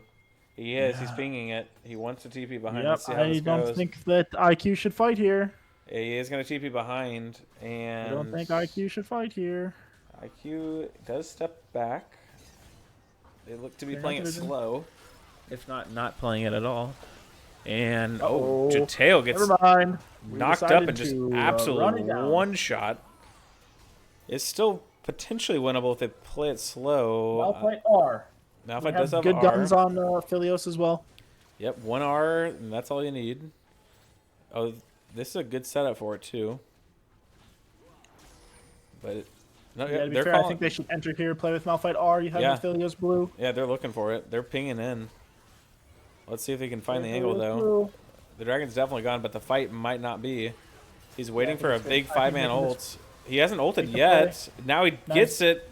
Beautiful ult on the front, too. Everyone's dead. Oh, everyone's dead. Yeah, they're just going to run him down. Malphite just walks down the Zeri. Oh, not quite. Good work. I mean, it'll just be a delayed death. Yep. Maybe run to Baron? Zoe looking for something, but Silas is going to find her. Mind you, did have to use both sums there again. Silas coming. Yep. Nice. That's Baron. We do Baron? Felius is kind of off the map. Bot side. Yeah. Everyone base. Maybe reset, come out top side. He can pressure on red, maybe. Overall, though, great play. Yeah, even though Silas instantly died, it didn't even matter. Yeah, I think I was really greedy by IQ. I don't think entering the Dragon Pit there is still safe for them if Malphite has an Ard. I have to take note of Aphelios guns. Yeah, and I like how he held the Malphite ult. I liked that. He was waiting for him to clump up, and they didn't really until just like midway through the fight. Then he clicked the button. The thing. You forget for 1 second, and suddenly it's a problem. Yep. But big sums down. Zeri has no sums right now. Felius has no sums either, so both ADCs pretty vulnerable. Udra does have flash. Malphite does not. Neither does Cho'Gath. Silas does have flash. He could get an engage. But also Rakan has flash and ghost. I will just give some insight on the Zeri items. I think they are absolutely horrendous this game. Oh boy, what does Zeri should be building here? The Zeri build, I think Stormrazor's like okay, but you can't build Fiend Hunter anymore. This item, you just have no wave clear. You can't ever contest. Your team doesn't have a control mage. You can't play it like this. Interesting. So what would you go in this scenario? You should just go Renons. To be fair, you're going to be hitting more than one person. You have Udyr running at you. You have Silas running at you. If you're ever like out in a good position, you have Malphite running at you. So you're hitting more than one person at a time. Infinitely better. That's fair. Fiend Hunter is a cool item, and it was very good. It didn't get nerfed or anything, but Zeri with the whole like move speed, and she just needs to be able to keep everything up. Just procs better with Runons. She actually can, once she gets like 4 items, she actually just goes insane. It's crazy. Yeah. Makes sense. Everyone else, though, I think has good items. I think, I'm not sure about the Cho'Gath. I think it's a bit interesting. I think I've seen Rihi build this before. Yeah. But the last time I saw him on Cho'Gath, he was like 15-0 or something. 20-0, yeah. Yeah. Yeah. And the Malphite finishing Thornmail, I don't know how much it matters, to be fair. It's kind of whatever. Otherwise, the game is looking pretty good for BBC. 3k gold up on ADC. Yeah, that's a massive lead. There's just no lead built in topside. You know, he's only 800 gold up, but against a Malphite, I'm sorry, the ulti is worth more than 800 gold. Oh, yeah. I mean, it's literally nothing. Yeah, it's probably worth like 3k in a good fight. Maybe 4k. Jungler's pretty much tied. Silas up 700 and we got canceled. We got a little bit of buffer there. See ya later. Wow. This is a Baron start if I've ever seen one. Yeah, I agree. Malphite on They're bot. both backing. Walk out Perfect and TP timing. if need. See where jungle is. Do we want to flip? Oh, I'm down to flip. I mean, I wouldn't. Yeah, me too. I don't think it's even required to. I wouldn't flip. Yeah, that's what I'm saying. I mean, I would start at 1,000. Oh, wait, Aphelios is backing. All right, I guess they're gonna play for the dragon. Zeal item, maybe. I mean, I feel like I would just hit that, but yeah, I don't know. It's kind of confusing. But BBC seems very passive on their Baron calls. Yeah, they're not doing anything super dramatic. Seems to be very straightforward this game. Again, I do think that they have a comp that can just play slow. Yeah. Click them out by ults. Backs against the wall too. Kill everyone. They make one bad mistake. That's just their entire beer league season over. Yeah. So I get it. Get here early for this dragon. That's nice. And Cho'Gath already caught out of position. And Cho'Gath, oh my gosh, look at the damage he's taking from Udyr. That is just absolutely absurd. He's almost already dead. Good movement. Is it enough? Oh my Huge god, Aphelios Queen's house. Yep. Oh, and then we click R. Zeri can't play. And everyone's dead. This could be game bot side. Oh. Nah, not game, but definitely inhib, I think. To be fair, they can take inhib, yeah. And the Drake. No threat of Baron. Yep. Yep. And this is a perfect inhib. You get bot inhib, opens up the minions, Yeah, then you go Baron. He needs to use blue gun to swap to white here, and then he can just insta-kill the tower. Nope. Being greedy. Okay. And this... No, they're definitely not Good block. Not going to get the inhib anymore, but they did get two tier 2s. Still pretty good. That's a lot of gold. The 80 gap is 5,000. This is a lot. What do we got for stacks on Cho'Gath? 8 stacks. 1,200 bonus HP. Silas. Still 3 stacks. 360 bonus HP. That's a big champion. Wow. Surprised he hasn't gotten any more. He had 3 stacks at 14 minutes. Yeah. They're looking for a pick. I'm going to go ahead and show IQ's vision here. And they don't know they're in the bush. Let's see how this goes. They think something's up, but they're not 100% sure. Actually, they might have known with this. Yeah, they knew. Here. Yeah, the posture of the support there. Do secure the red buff. Pretty valuable. They have no vision walking in here. Let's see what's happening here. This could be a Baron. Nope, it's not. Yeah, they truly just have no idea what's happening on the other side of that wall. Yep. Yeah, I think this was partly what we struggled against you guys as well. Playing on that mid bush, getting vision of it was really hard. Yeah, vision is very difficult to come by sometimes.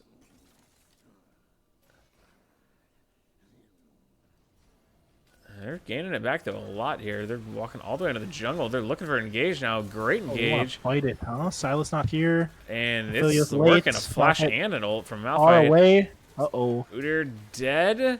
Massive shutdown for Zeri 2. I would start up the Baron right now. Only got one. YOLO. No Malphite flash. Or, I'm sorry, no Malphite ult. I mean, this is a Baron if I've ever seen one.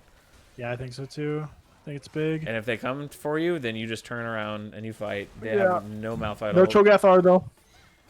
True. And if all comes to worse, it's Aphelios. Oh my gosh. Okay, Cho'Gath is just dead, and there's another one dead. It's a double kill. It's a triple kill. No, it's a double kill only. It's a flash by Eric. Oh, nice kill by Benson. Gets a 500 gold shutdown. Mr. Metal. Wow, well played. Yeah, good from both teams. Aphelios used flash there. Does obviously stop the Baron. If we forget about his red-white guns, he will insta-kill your whole team. Yeah, and Silas got another chomp on a human that time. Nice. Okay, love that. Building up some stacks. Benson with a good shutdown there. Can we get the buffer? We did. Oh my gosh, he actually does quite a bit of damage. Wow. He's 4-1. Yeah, new Witchbane buffs. Looking pretty nice, to be fair. Oh, they are starting the Baron on the other side. Yeah, Trundle coming back out of base. TP. Just put pressure on him. You can always get off. Surely we're not flipping this. I would definitely flip it. But I do like the pressure. Ooh, that was a TP for Makan from a spellbook play. Yeah. And Udyr... We just force it on to... Do we have the damage? Dead. Yes, dead. Looking pretty good. Oh, Rakan is out of place as well. That is definitely Baron. It seems to be smelling like a game 5. It's looking like a Silver Scrapes.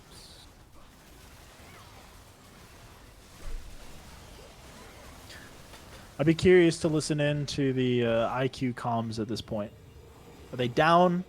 Is everyone still talking? Yeah, Are they just 2 frustrated losses from in this a row. game? That's tough. Yeah. Especially after the high. first 2 games, you had really good drafts, and then you got to game 3, game 4, starting to struggle to keep it together. Yeah, this is gonna be an interesting one. That would be a dope addition to the beer league if we could listen to comms like that live. That'd be so dope. But yeah, that's tough to lose 2 games back to back like this. Start to lose confidence maybe a little bit. Yeah, some frustrations happen. Like you said, tilt happens to certain players. 100%.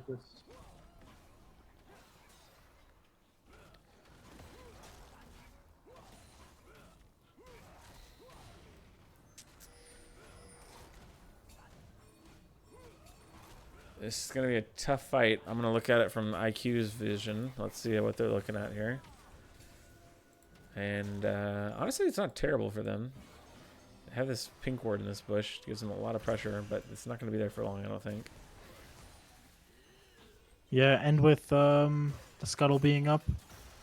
Uh-oh. And They want to look. To be fair, it's so hard for IQ now.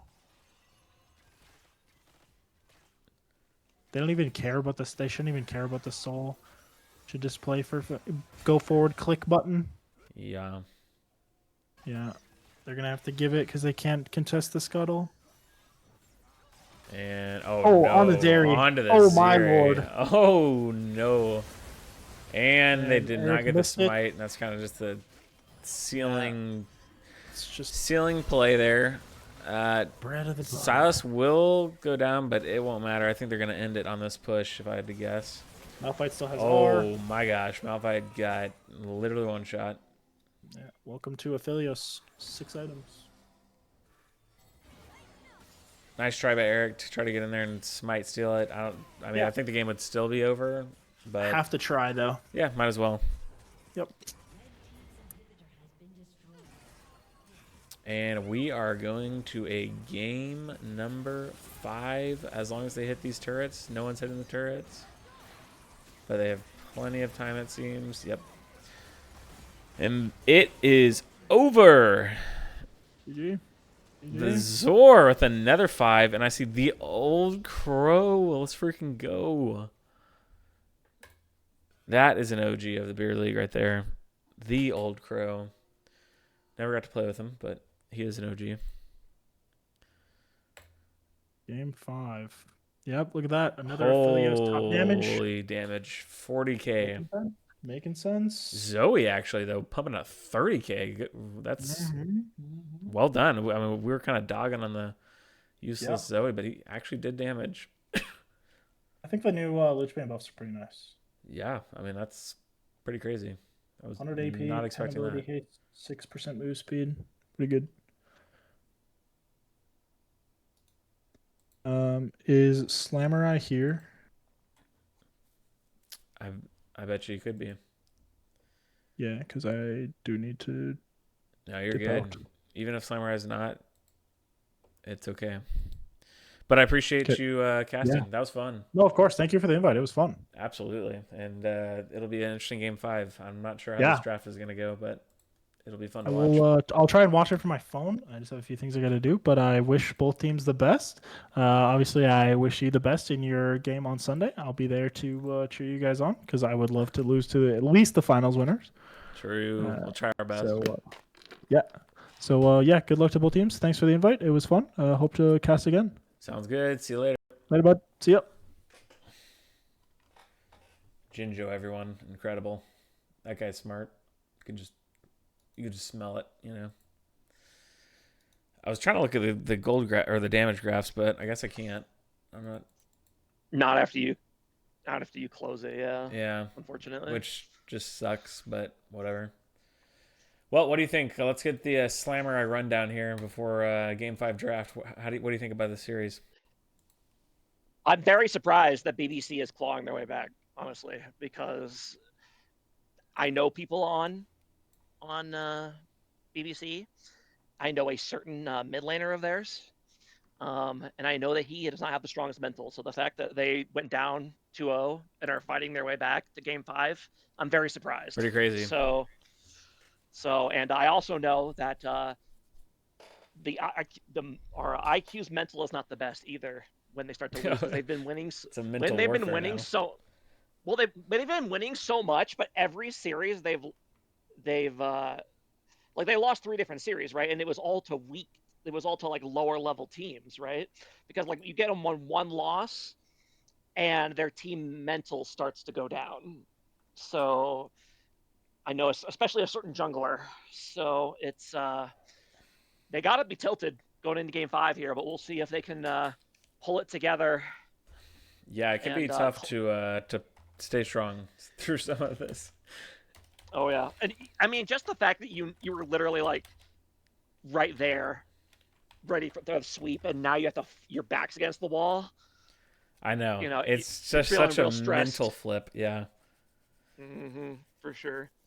And plus, I don't know how much champions people have left. That's what me and Ginger were saying. Like, this next game is going to be very interesting.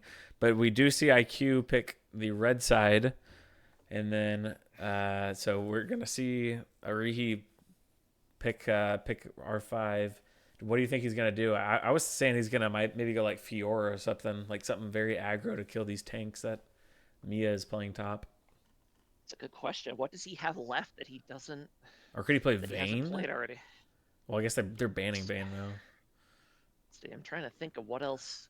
What is else? Actually, let me look at his I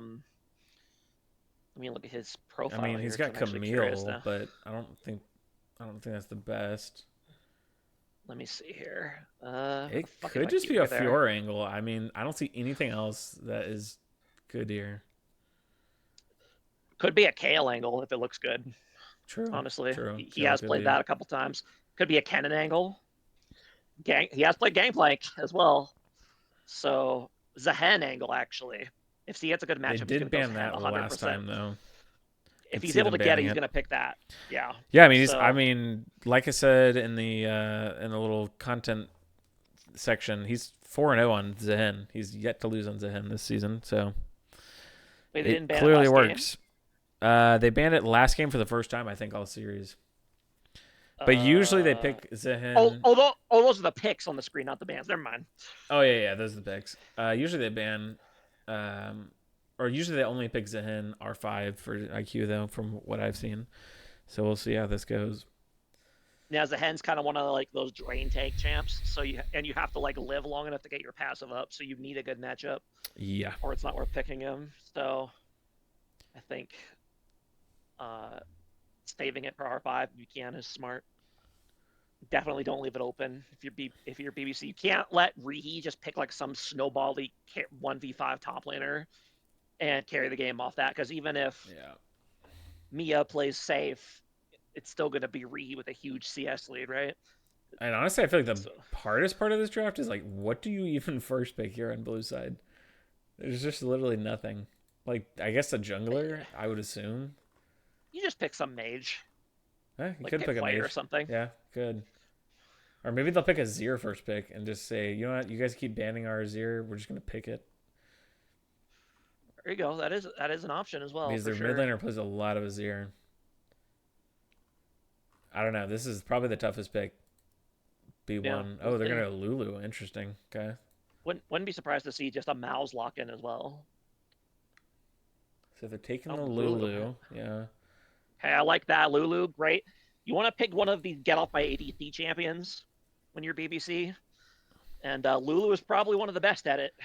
Yeah, so, and it can go with a lot of stuff. Kog'Maw, Twitch, Xayah. I mean, it can really go with anything. Yeah, I mean, but there's a lot of good ADC, a lot of hyper strong carry ADCs left open. Aurelion Sol locked in first pick for IQ. That is something that Blue Metal has played or Benson, and he is undefeated. He's 2-0. Yeah, he did play against my Mel, and I did not appreciate that. So I can confirm that it works.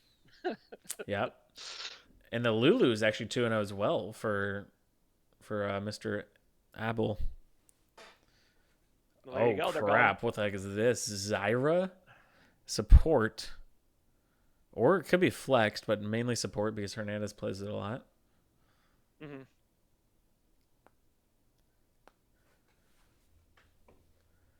Let me update. I should probably join the lobby here, huh? Oh, yeah, I can send you invite. Yeah, I gotta log in here still, but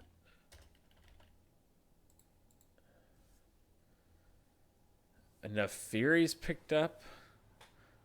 Okay, I like that's not bad.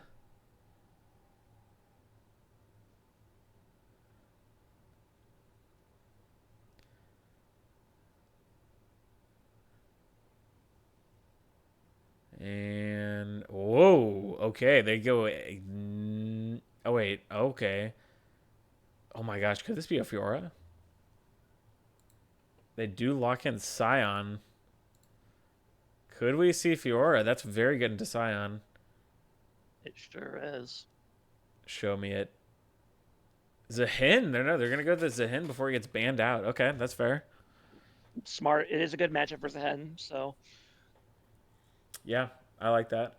I like it a lot actually. I mean, clearly, Rihi's been a bit of a problem on it this season. yeah, I mean, you need to have Rihi on a carry champion because that's how they won the first 2 games. Yeah, 100% And agreed.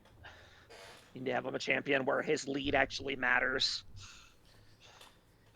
Now they're gonna start banning out Lulu combos. Twitch is the first one to go. There goes the Kog'Maw. Man, what did he see? Do they even have left? Oh my gosh, look at the ADC screen on the drafter. Literally, Oh, more than half the I don't even ADCs are out. Yunara, maybe? I wouldn't also just mind like a Sivir angle, honestly. Yunara's could definitely be something. This is absolutely absurd, though, the amount of ADCs that are out right now. Well, none of these guys have resorted to a cringe mage bot, so I mean, it's got to be Yunara, right? I don't think anything else is as good. I actually would really like this over here. That's what I would pick in this scenario. Sivir. It doesn't sound very Nectar-Reach, though. I mean, maybe. It does scale super hard. It keeps your team moving against the Aurelion Sol and the Zahen. I mean, I don't know. We'll see what they pick, but I wouldn't be surprised. Poppy, okay. Poppy Saving it for Jungle. All right. ADC last pick. You heard it here first.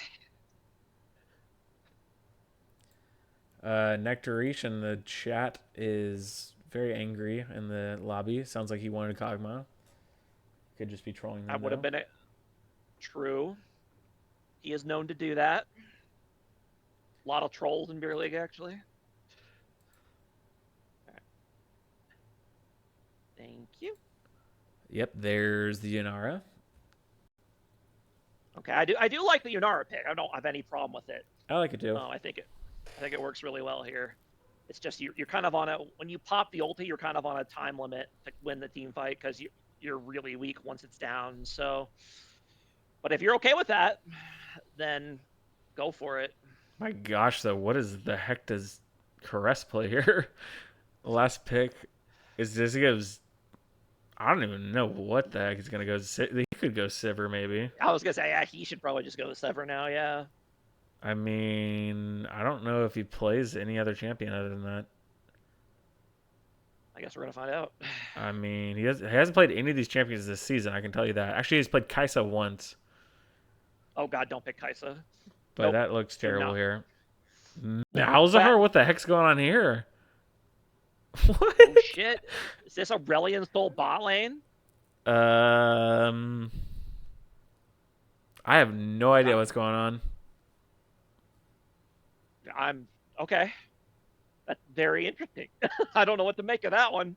Okay. I guess it is. I don't know. I mean, Benson definitely plays the Aurelion Sol. Unless Caress also plays Aurelion Sol, but that seems like kind of a unique champion to play. So I feel like it's got to be Benson on the Aurelion Sol. I don't know. I guess it's Malzahar ADC. That's very weird. But at the same time, you don't want to get dove. Press R on him. I guess that works. If you trust your team to bring the damage, which they definitely will, Zahen and Aurelion Sol will do plenty of damage. Honestly, as crazy of a pick that was, I feel like it's not bad. And I feel like this could be a game. Zahin definitely needs to get online for this to work for IQ. But, I mean, I like BBC's comp better, but I think it is still playable for IQ. For sure. Well, this should be interesting. Yes, indeed. It will be. Yeah, I'm very curious to see what the Malzahar will manage to muster. And I did not mean to do an alliteration. That was a coincidence. Yeah, that's a wild pick. Game 5, winner goes home. You pick Malzahar ADC. Dang, this is going to be a dope game. This really could go either way. The Annie pick is interesting, too. Yeah, it is. It is a against Aurelion Sol. I mean, I guess if you want to one-shot the Aurelion Sol, I guess that's the pick, but I honestly have no idea who's going to win this. no, me neither. I mean, I think I just morale-wise, I give the edge to BBC just because they won the last two, and I True. know that Does play you a know factor. you're kind of in salvage mode if you're IQ. You just have to try to like claw your way back and close out the final game, which is not always easy to do because you're tilted, you're tired.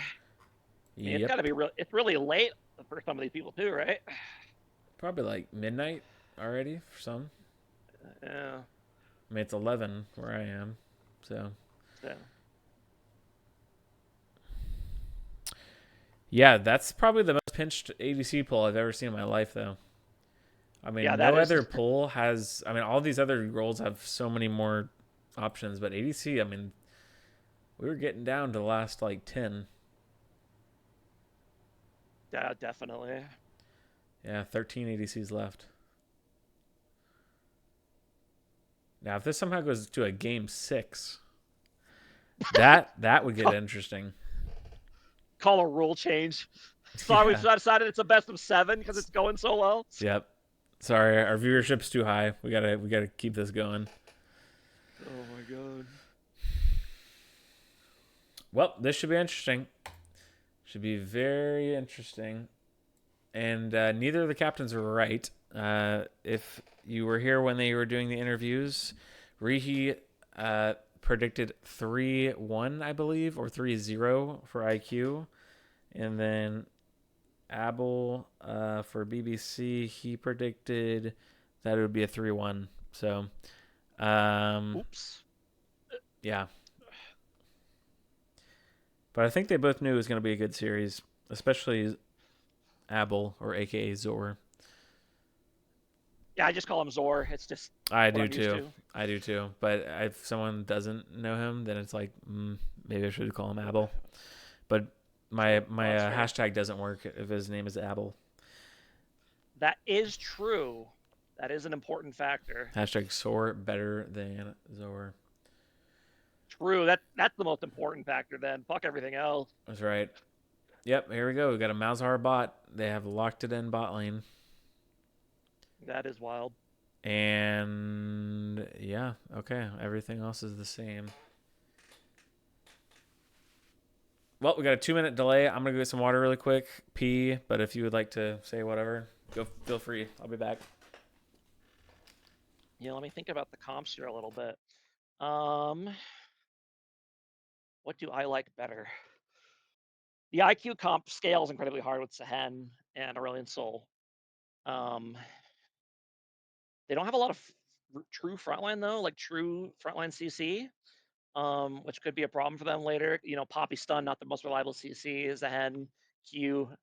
They don't really have what I would call engage, whereas Scion obviously much better engage there. And better hard CC as well with the Annie. So I think it will. I think it will really depend on how well the Yunara does. I think if Yunara does well, I think BBC and they, I think they can handle it pretty easily because they don't have great dive to deal with her really. But you know, if she's held in check and the A Soul and the Zen get the scale, I think IQ takes it easily. So I guess it'll depend. IQ cool and better. I mean, they're all right, I guess. Not get too hasty.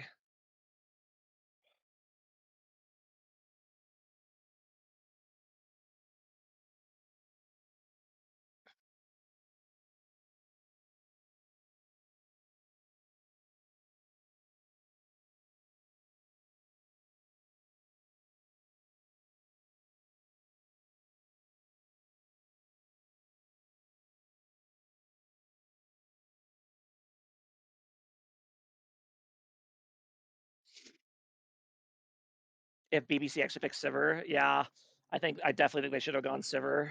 It kind of would have kind of helped them kite out the enemy team and have also really good scaling on their side as well. And Sivir's, you know, despite being the shortest range ADC, her poke is actually like long range poke is actually really fucking annoying. So I would have preferred that, but I'm not their captain, so I actually don't know who runs draft for them.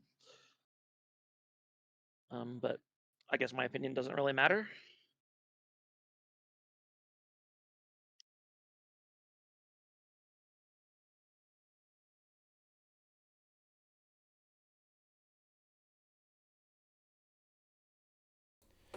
All right, I'm back. You want to do the play-by-play? You mean like shoutcasting when shit's going down? Yeah. Sure, I'm down with that. Fabulous. Fabulous, fabulous. You could probably use a little bit of a break from that after the past 3.5 hours. Yeah, I just realized I didn't go pee. That was the first time I went pee the entire cast. So, I mean, you could call me a dedicated streamer or caster or whatever, but you know what? And also, Game 5 brought out the string cheese. If anyone knows what I'm on, you get string cheese where it's at. Hell yeah, dude. You peel it? Are you one of the regular heck yeah. people? Okay. I know some people don't peel it. They just bite it off at the end, and I'm like, that's so weird. No, I'm not a psychopath. Like, it's not. It's very satisfying tactily to do it on this to peel it. So. Oh heck yeah! All right, here we go. We're loading in. Yep, Game 5. Here we go. Let's see some mastery points here. Let's see who has the highest. Actually, there's not a whole lot. I mean, Lulu is the highest, 109. 480,000 on Zyra. Wait, what? He oh wait, I completely missed that. Okay, never mind. I think he might have more mastery than everyone else combined. In the You might be right. You might be right. Actually, kind of wild to hit Zyra all the way to Game 5 because I know that's like his go-to champion. And it looks like Sion has never played Sion before, but they said, you know what, we're gonna put you on a tank and you're gonna figure it out.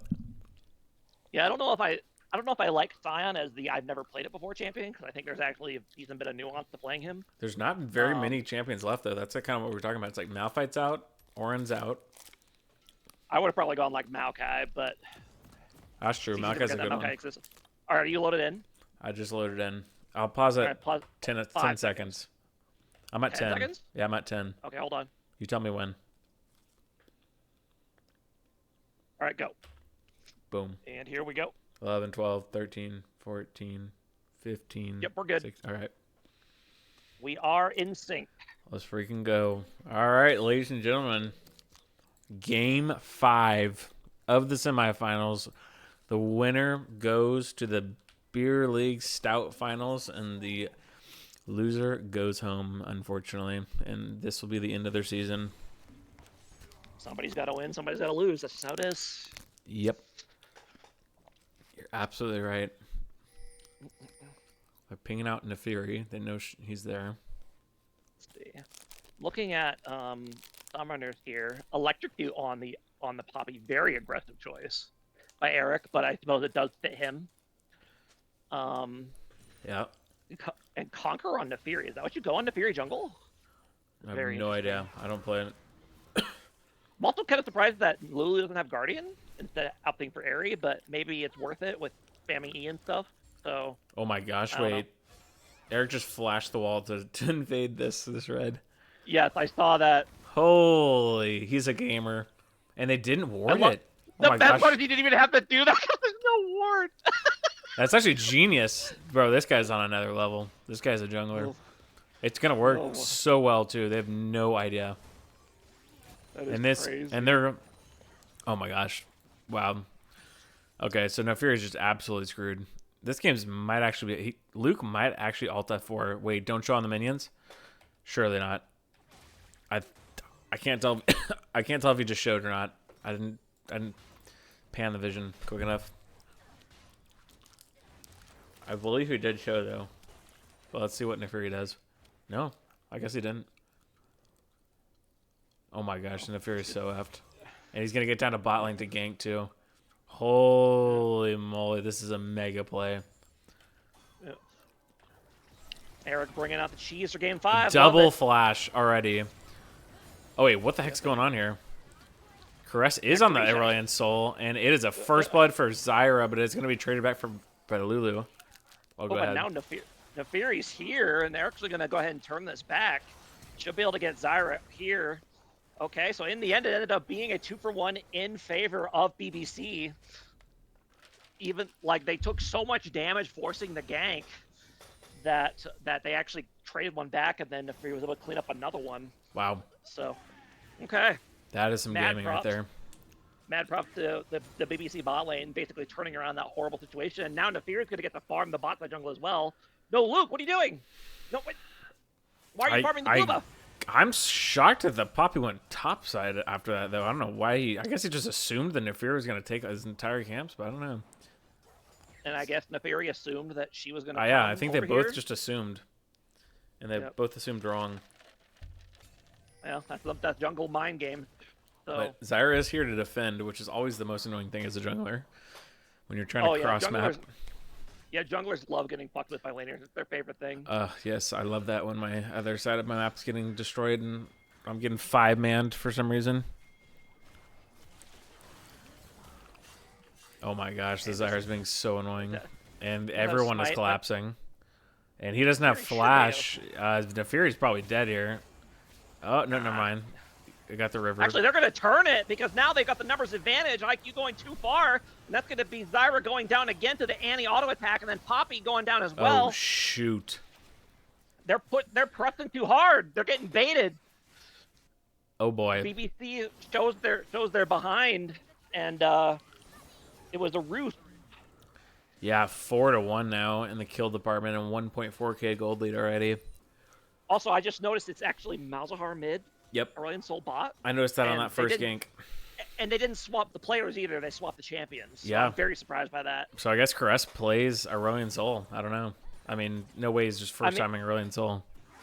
I mean, who knows? Maybe this is something they practiced at some point in secret, and they wanted to like keep it secret, keep it safe until break glass in case of Game 5. You know? I mean, it's I mean, that's a tricky pick. But it seems very strange to put. It seems very strange that if you're gonna play Aurelion Soul bot, why pick Malzahar? That's the part I don't get. True, they could have picked something probably more interesting. For if it's gonna be Benson staying mid, but I don't know. Maybe he just really wants it against the Nefiri, which is fair. Or flash ulti the Yunara. That's also fair. So. Yeah, but I did see Chris had like 74k mastery points on Aurelion, so he definitely plays it as Jateo. Yeah, taking a blowing his load a little early there. I'm not. I mean, you'll force him out of lane, I guess, but I feel like you could have done that anyway. I guess he just really wants to back. Yeah. He's like, I got enough money for my last chapter. I don't want to be here anymore. I know that feeling as a mage for sure. Vincent picks up a Dark Seal. 2 ganks going on, one on the bot and one on the top. Yep. Top gank here. Oh no! Mia, he accidentally ulted the wrong way on Sion, and now Ree's got the passive proc on the hen, but not able to actually finish everybody off, and this is going to get the passive proc, so he will not die, but he will not get any kills either, so... That could have been way worse. That could have been so much worse for BBC, but they salvaged it and turned it to not be a disaster. But they will lose Dragon because of it, so... And a very unfortunate ulti there by Miascare there. They definitely just kill. Oh, 100%. Zen. So. Unlucky. Could be the lack of Scion gaming that he has, but unsure. True. And Rihi just farm maxing like a good top laner. Honestly, trying to kill your lane opponent in top lane is really any lane, but especially top lane is like overrated because it's like they could just back and TP. But if you could like get them low enough that you just get the free farm, like that's worth it more than killing them a lot of the time. Mm-hmm. Although apparently Reed disagrees. Already half health Scion. Oh my gosh, what is the damage, bro? Mm-hmm. That champ makes no sense. Yes, the hen does let's see here. Is E does percent max health magic damage. Oh, they're coming up for the dive with the Poppy. That is one thing Poppy is incredibly good at, is tower diving from behind the tower like that. Yeah, that was an alley-oop. Yep. Nice and easy there. Same play, going down mid. Just a big chunk from Annie, and then Malzahar backs. This time he does not have TP, though. So we'll probably lose a lane, or a wave. And Zahin getting the kill is great for IQ. It's exactly where they want the gold. Definitely. And like he's going for the Triforce first build. Interesting. Okay. Yeah, he's got a massive CS lead too. Already 32 CS. I'm actually not sure what the meta build is on Zahen right now, because originally it was Triforce, and then people switched to Stridebreaker, and I guess it's Triforce again. Because that's what he's building. Idea. So, we're gonna get a gank coming in here by Nefiri. And the ult's gonna come out. Oh, it saves the W for the end to dodge the final skill shot. Well played there by Luke. That's gonna secure the kill there. That was well played. Yep.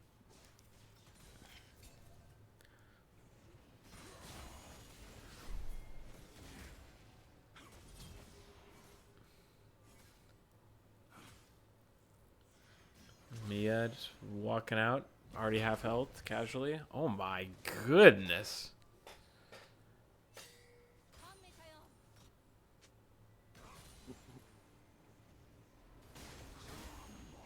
So Dragon up in 2 minutes, and Fury taking Void Grubs.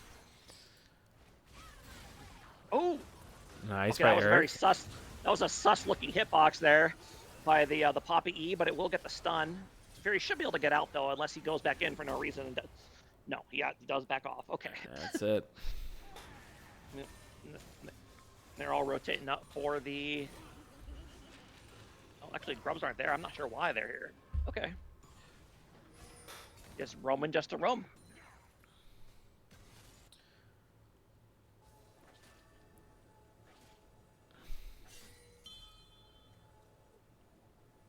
So IQ's definitely slowed this down. It was looking a little quick at the beginning of this game, but they have definitely slowed it down to where they want it, just slow and steady. And they have a minute on the next dragon. If they could get that dragon, that would be massive. Ruchi is a raid boss on objective fights, definitely. And you can't afford to just kite away from Zahen. That's when he's at his strongest. You can't, because like that's his main weakness, right? But if you have to be at the objective, there's a limit to how far away you can kite before you're conceding. So, but yeah, still a 2K gold lead here for BBC, so they're in a good spot. They're bot and mid both about 1,000 gold ahead or so. Yeah, pretty big leads there. This is probably Vincent's worst game so far. He's had a really good series, I think. Well, that's part of why I didn't like the Mouse pick. It's a very low agency champion, so yeah, I'm kind of surprised that they put him on that in the ultimate or the final game here. But honestly, I think maybe he was just out of stuff. Like Vincent's probably been playing the best out of IQ this series. True.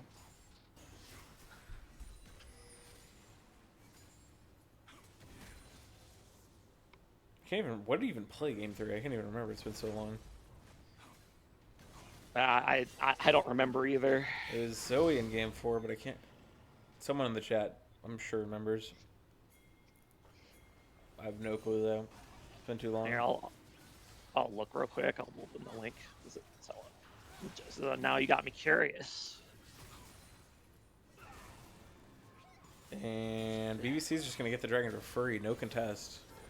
In game 3, he played Twisted Fate. Oh, that's right. Yeah. Didn't look bad. It was kind of easy to forget the Twisted Fate and the Cassidon because it was the Lilia and Apelio show. Yeah. Or the Lilia and Caitlyn show, pretty much.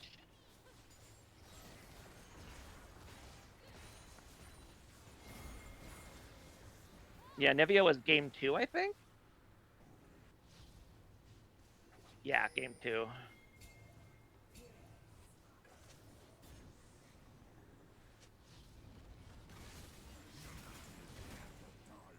They were looking for a play bot lane, but it didn't come through. They have it all warded up in their bot jungle, so they saw him coming, but everyone resets. First item spike's starting to come in for more or less everybody. Going for the aggressive choice here for Neferi with the new Voltaic Cyclosword, which is everyone's favorite item this patch.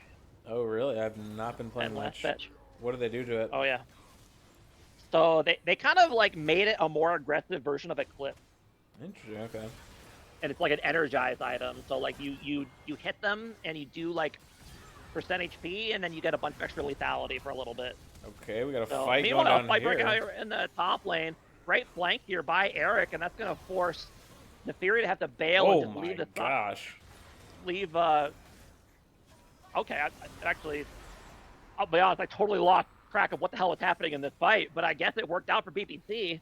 2 for nothing. So, yeah, Eric was sitting there looking for a pick. He thought he had it. Then they turned it around on him. Well, actually, they turned it around on Rigi first. And meanwhile, also in the bot lane, both carries Flash is going to go down here, but yeah, they're in you trouble. Still need to... They probably would have towered over the Aurelion Sol if he stayed. Oh, 100%. But yeah, smart of him to leave. In that top play, Eric was looking for a pick. Rigi came to try to back him up. Rigi died for it, and then Eric died for it. So, the classic like dying for jungler. It looked like a really good play for IQ. Yeah. But I think they kind of got greedy and chased both kills and didn't end up getting either. So. Yeah, they barely got away, and then Annie just got up there quicker than Malzahar. Yep.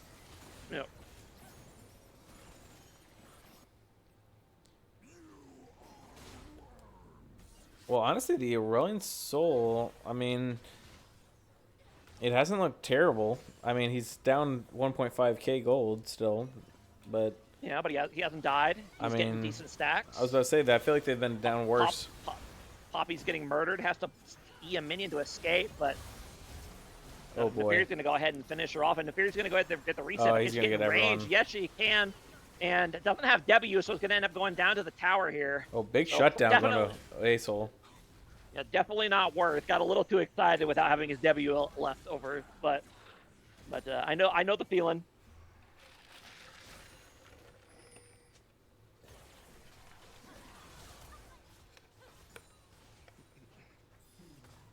Annie roaming top. This is a very interesting roam here, but I actually like the timing because Ree is going to go ahead and go for the tower, which he's going to get, and then the juke, and then. Okay. This is a very strange play, but I think Riki, you're running out of real estate here, buddy. Okay. And Teo's like, fuck this, I'm tired of this, I'm just gonna flash ult them, whatever. Like, talking about ults, Benson ults. Nice. And while that's happening, Malzahar roams bot lane and gets enough damage combined with Desire to take down the Yunara. I honestly did not think that was gonna work. Kind of 2 concurrent plays there. There was like some pop at the end there. I don't know what the heck that was. Was that his rune? I don't know. I think it was. Idea. Yeah, maybe. Well, I mean, he's got DFT, right? So, yeah, I don't know what it was. Very strange. Richie getting anti-flash is massive. I agree. Yeah, using Richie or using anti-flash outside of a team fight is definitely not ideal if you can help it. Because that's probably your most reliable engage for your BBC. Because Scion, especially a player who's not that used to Scion, is not going to be getting very good engages. So you need to rely on the anti-flash stun. Yep, and Dragon's up. So here comes a team fight. Got a feeling IQ's going to want to fight this one. But we'll see. They could definitely give. Yeah, both top laners do have TP here, but Aurelion Sol does have the big ulti, so they're definitely going to want to fight this. And Zahen's going to go ahead and TP in early, which I'm glad. I hate when people wait until it's too late to TP. Agreed. But now Sion's going to TP here, and both teams are really, BBC is really split. And that shield does last a long time. I get why they're nerfing it. Oh yeah, that TP. That TP shield lasts forever. Yeah, it's ridiculous. Jateo going behind going for the flank, but he is smart ward there by Benson. He's gonna be seen or gonna see the inhibitor. Sion's going in, is gonna land on Zyra, and then Annie trying to go around the flank, but gets hit by the Malzahar, but no follow-up damage, so she's gonna survive and get her own ulti off. And meanwhile, they're kind of fighting over the dragon at the same time. BBC has to bail from the pit, and this Sion is living forever. But he does finally eventually go down, Wow. and Aurelion Sol's going to go ahead and glide in on the Yunara and finish her off. Dragon ends up going down to IQ. Oh. IQ wins the smite fight, and they win the whole fight. Oh my gosh. 4-for-0 with the Dragon, so huge swing in favor of IQ. Eric29 just absolutely smurfed the entire fight. He ults out Yunara and Lulu and then wins the smite fight. Literally, what else can you do? I wondered why they were so far back. Like, okay, Poppy ulti makes sense. That's the only way they win that fight. They would have gotten destroyed by Yunara. 100%. Wow, that's wild. Well done by Eric. That was a great fight. Literally exactly what he needed to do. Yep. Now the bot lane's actually pretty much even in gold now. So, however, Rihi is mad, and he's gonna go for the Annie here, but he probably shouldn't be. Yeah, he bot off. Oh, his passive ran out before he ulted. I don't know if it would have mattered, but also Annie has Rocket Belt, which is disgusting. Riot, please riff Rocket Belt already. Yep, bit off a little bit more than he could chew there, and Annie might have done the same. I'm surprised Vincent just didn't run after him. Yeah. I think he could have probably gotten him there, but maybe not. Let's see. Yeah, he's got 10 more move speed. He probably could have done it. I'm Although I guess sure Annie does get the speed boost thing here with E, because it's 41% decaying move speed. True. Okay, so that's a pretty sizable amount to just be able to get a button by pressing a button. So, but yeah, game's still very close. Oh yeah, this is a tight game now. That was a big play for IQ at that last dragon. Need to get big value out of the Neferi here. She's got the 2-pull items with the Active Mark as well. Oh, and nice over play. in the mid lane, they're going to go ahead and get a nice dive on Aurelion Sol. And that's going to get both the kill and the tower here.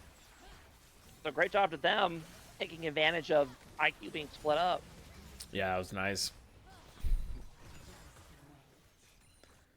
Totally worth the Annie flash. Get a kill, get mid turret. That's a lot of gold, and just frees up the map a lot. Where is the MR from BBC? I mean, Sion's building some. I'm not sure.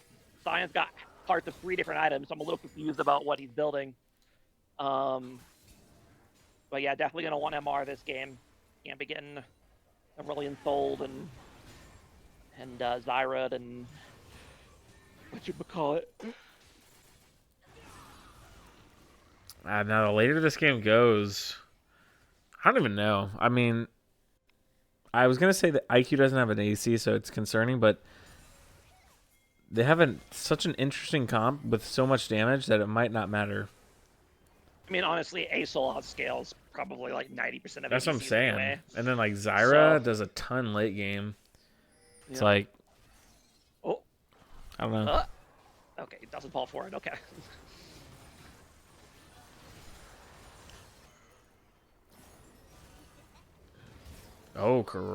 Misses the ult. Oh, no.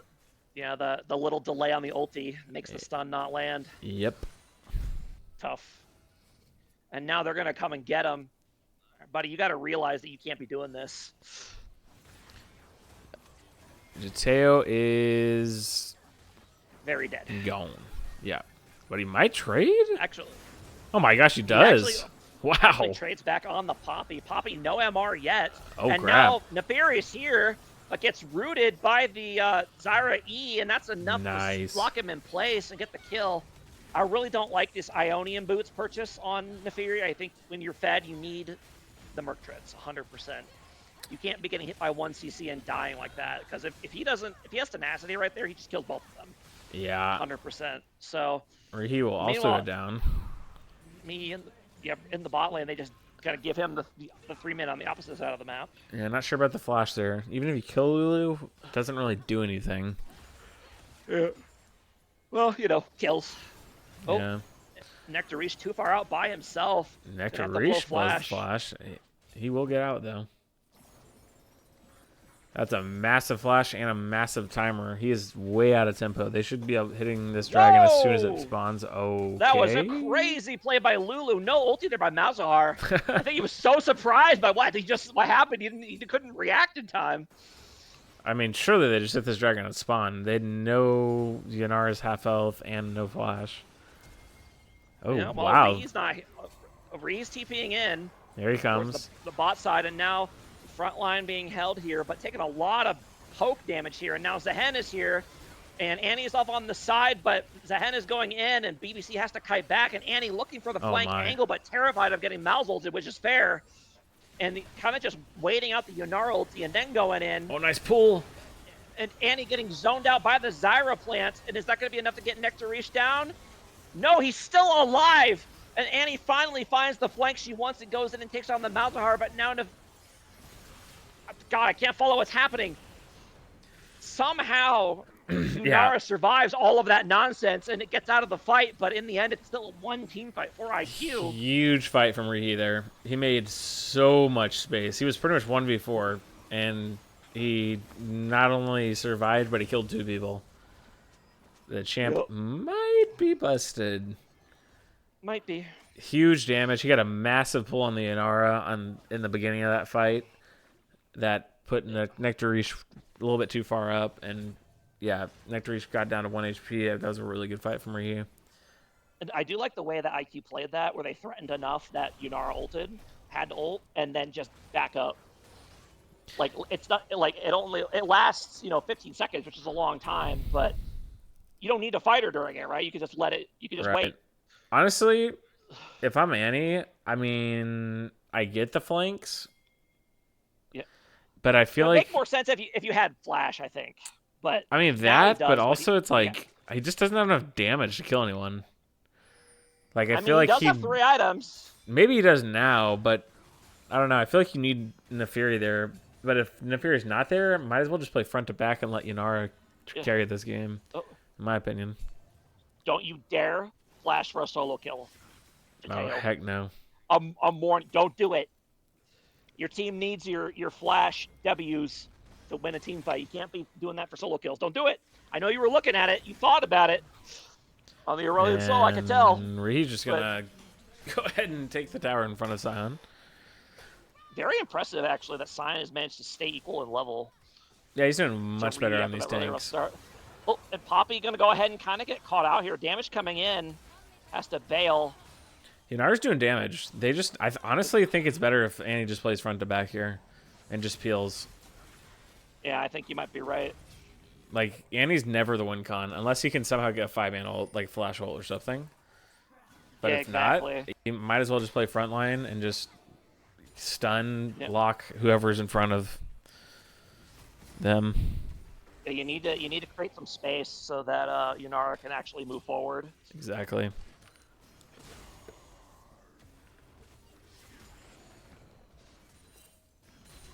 Interesting that Malzahar has bought a spell shield to go on top of his spell shield.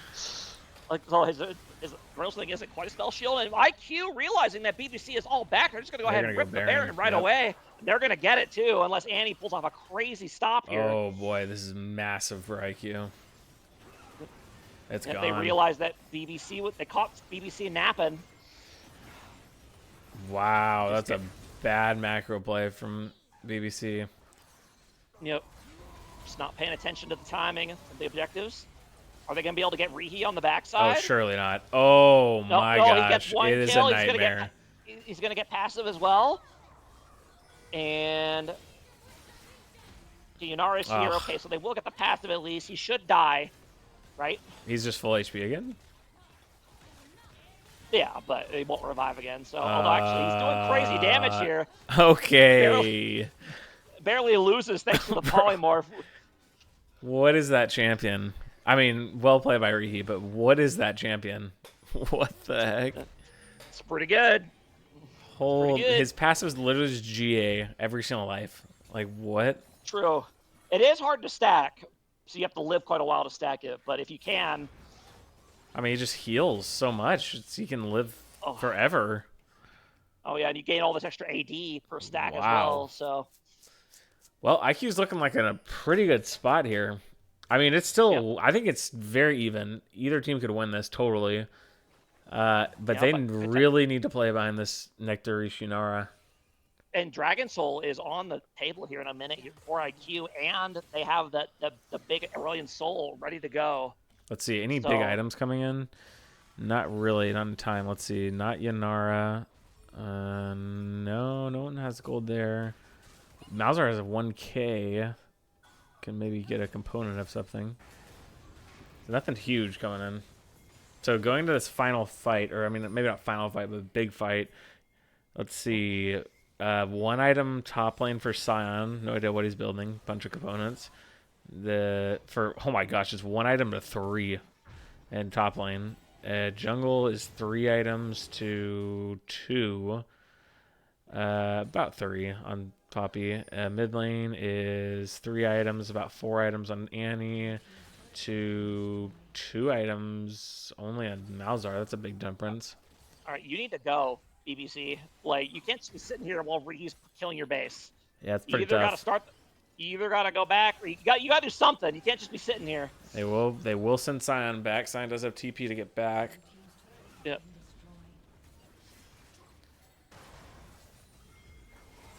And here we go. Here comes a fight. Teleport in. I'm gonna look at it from BBC's view. Sion's teleporting into a really vulnerable spot, though. BBC needs to go. Because Sion's over here on the angle. Let's see the flash ulti. Annie, let's go. And actually, they're not going on Sion, which I find surprising because he was caught in a really bad spot. And now he's on the back line, but now Yunara's going in. And Annie, dude, stun somebody. Poppy's going to go ahead and ult Yunara way out of the fight and waste her ulti. And now Zahen's going in, but tons of damage coming in, and that's going to be enough to take down the Zahen before he gets his passive. BBC wins this. And then Malzahar goes ahead and flashes over the wall to ulti, but doesn't actually do that much damage. So they end up... Ladies and gentlemen, we got a banger. It looked so good for IQ, but they couldn't actually... Like, they finally got the carries on the same page in terms of damage for BBC. Yeah. And that was enough to burst down the Zahen before he could get his passive revive. Yeah, that's exactly what I meant by the Annie. Annie stayed back that time. Once they went in, Annie puts down ult, and then Yunara just cleans everyone up. And it didn't even... There was no one to follow up on Malzahar. I don't know what Caressa's positioning was there. I'm not sure. I would have to go back and look, but I'm not sure how he got so far outside of the fight. Yeah, I don't know. But that is massive for BBC. I mean, this is just dead even. Literally anyone could win this game. And huge item coming in. Lord Doms for Yunara, so she's going to be putting out crazy DPS in the next fight. So... and Baron's up in a couple minutes, so you probably just chill until then, I would think. And that was a 45 too. Sion was dead way before that fight started. True, but he got a ton of cooldowns. And he kind of like... The time that Yunara was out of the fight was time they were busy killing Sion. So by the time that he finally died, Yunara was back. And they were able to do the combo, so...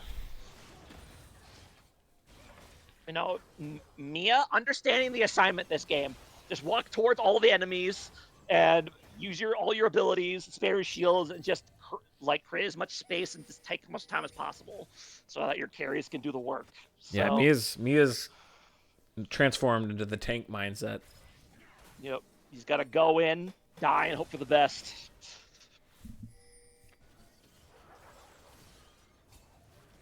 And he does have... Oh, whoa! Eric29 going for the invade here. Does manage to yoink the red buff. Aurelion Soul coming as well. Okay, very interesting invade here. 4-man invade for the red buff. I respect it. Yeah, they saw them top side, so they said, this is our jungle now. You know, I don't know what this ambush is by Mia, because you don't win against Zahen ever at this point. So they're looking for a dive, but Yunara is here to provide cover. Okay, and they're going to go ahead and rip it right here. The ult's going to come in. Nice ult. And, steps to the side, make sure to juke the Poppy ultis. it stops autoing for long enough to be able to do that. But now Lulu is here. Oh, but Rihi's no. gonna. Oh no! Rihi's Huge. gonna be able to CC them, pull them back in, and that's gonna be enough to not only kill them and get his passive, and that actually might be game right here. I believe it is. Annie.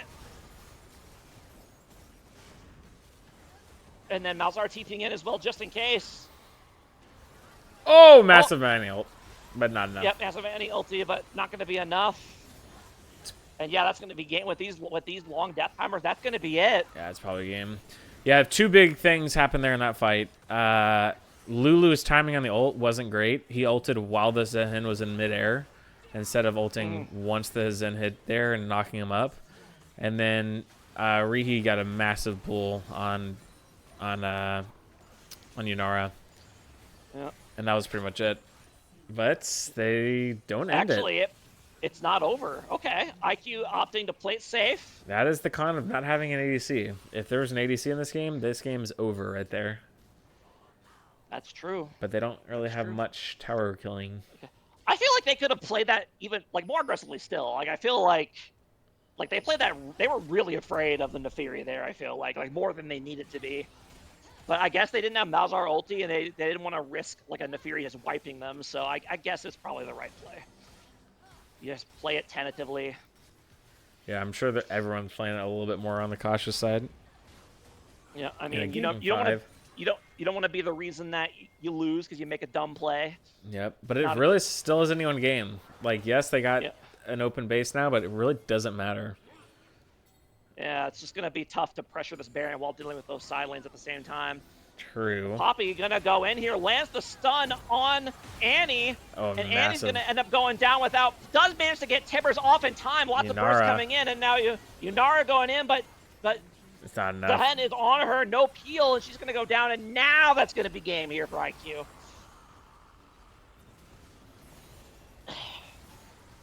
Barring something incredible. Okay, I don't know. I don't know if they can end it. I don't think they can. They have no pressure. I mean, Aurelion Sol has no way to get there. I think they're chilling. Just clear waves. Yeah, just don't. Yeah, 20 seconds. It's going to be close. Yep, Sion's doing great. Don't let the minions get to the tower. Yep, that is the right call. Zor thinks as well. Actually, never mind, but we'll see how this goes. Oh my gosh. Where did the tower go, by the way? I think that might be it. They're going for the end here. That's it. And that will indeed be the game and the series for IQ. Wow. So, wild back and forth series, wild game 5. Really could have gone either way. It looked really good for BPC for a while, but IQ pulled it together, and there's the hen 1v5 angle.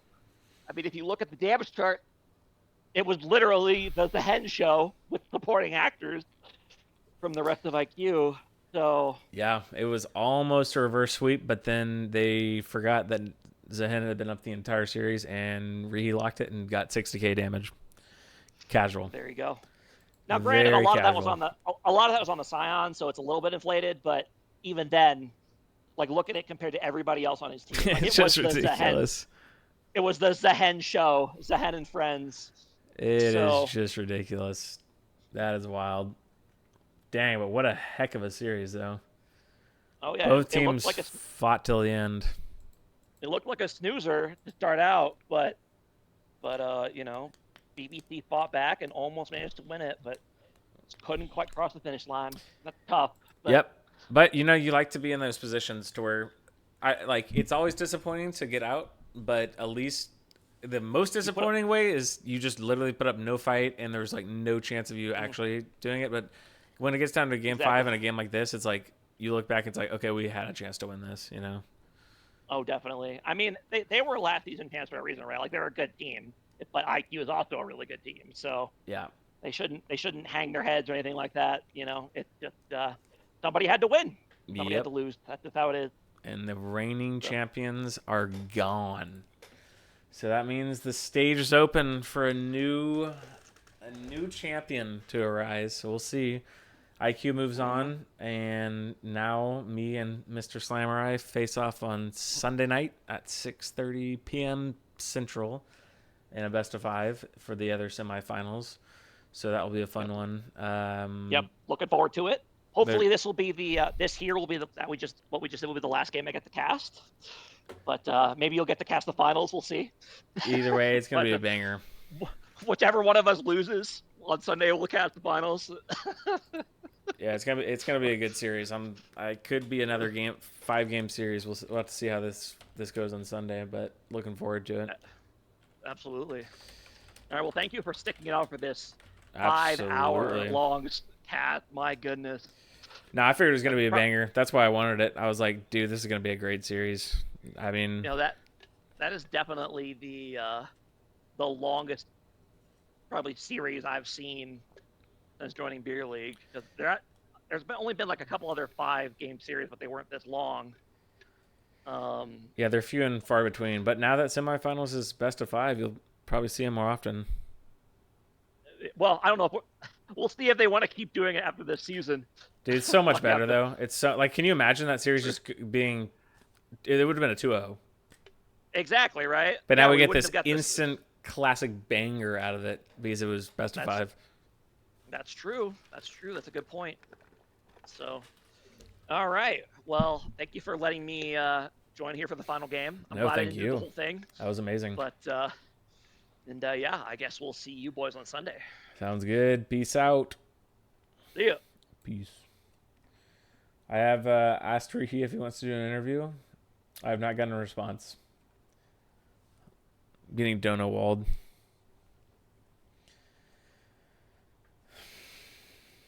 We'll give him like a minute or something.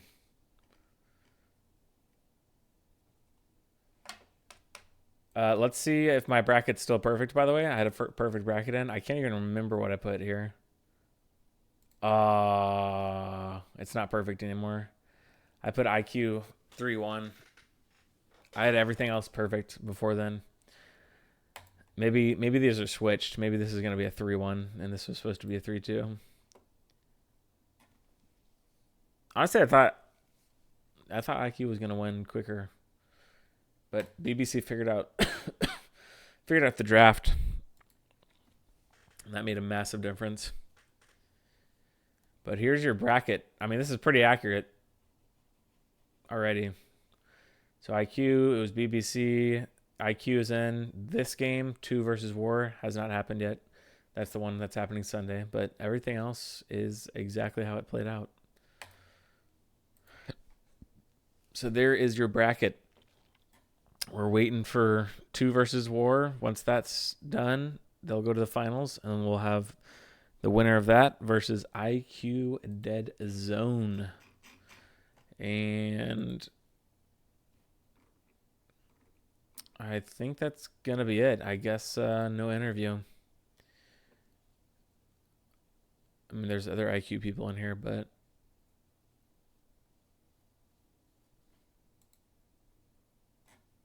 yeah, it's all right.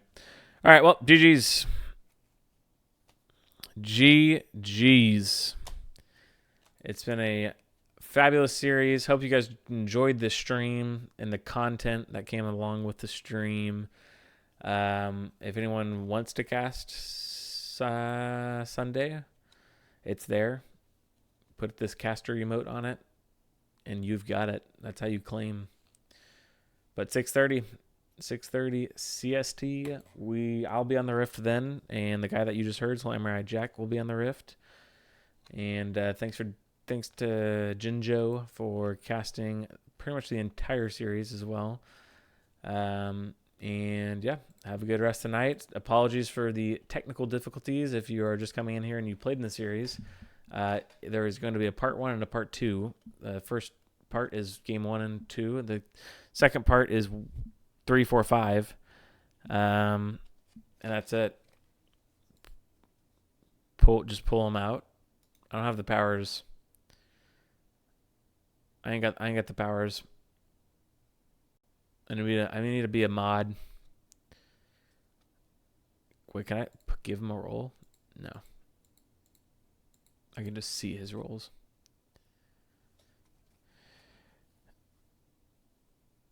But that's it.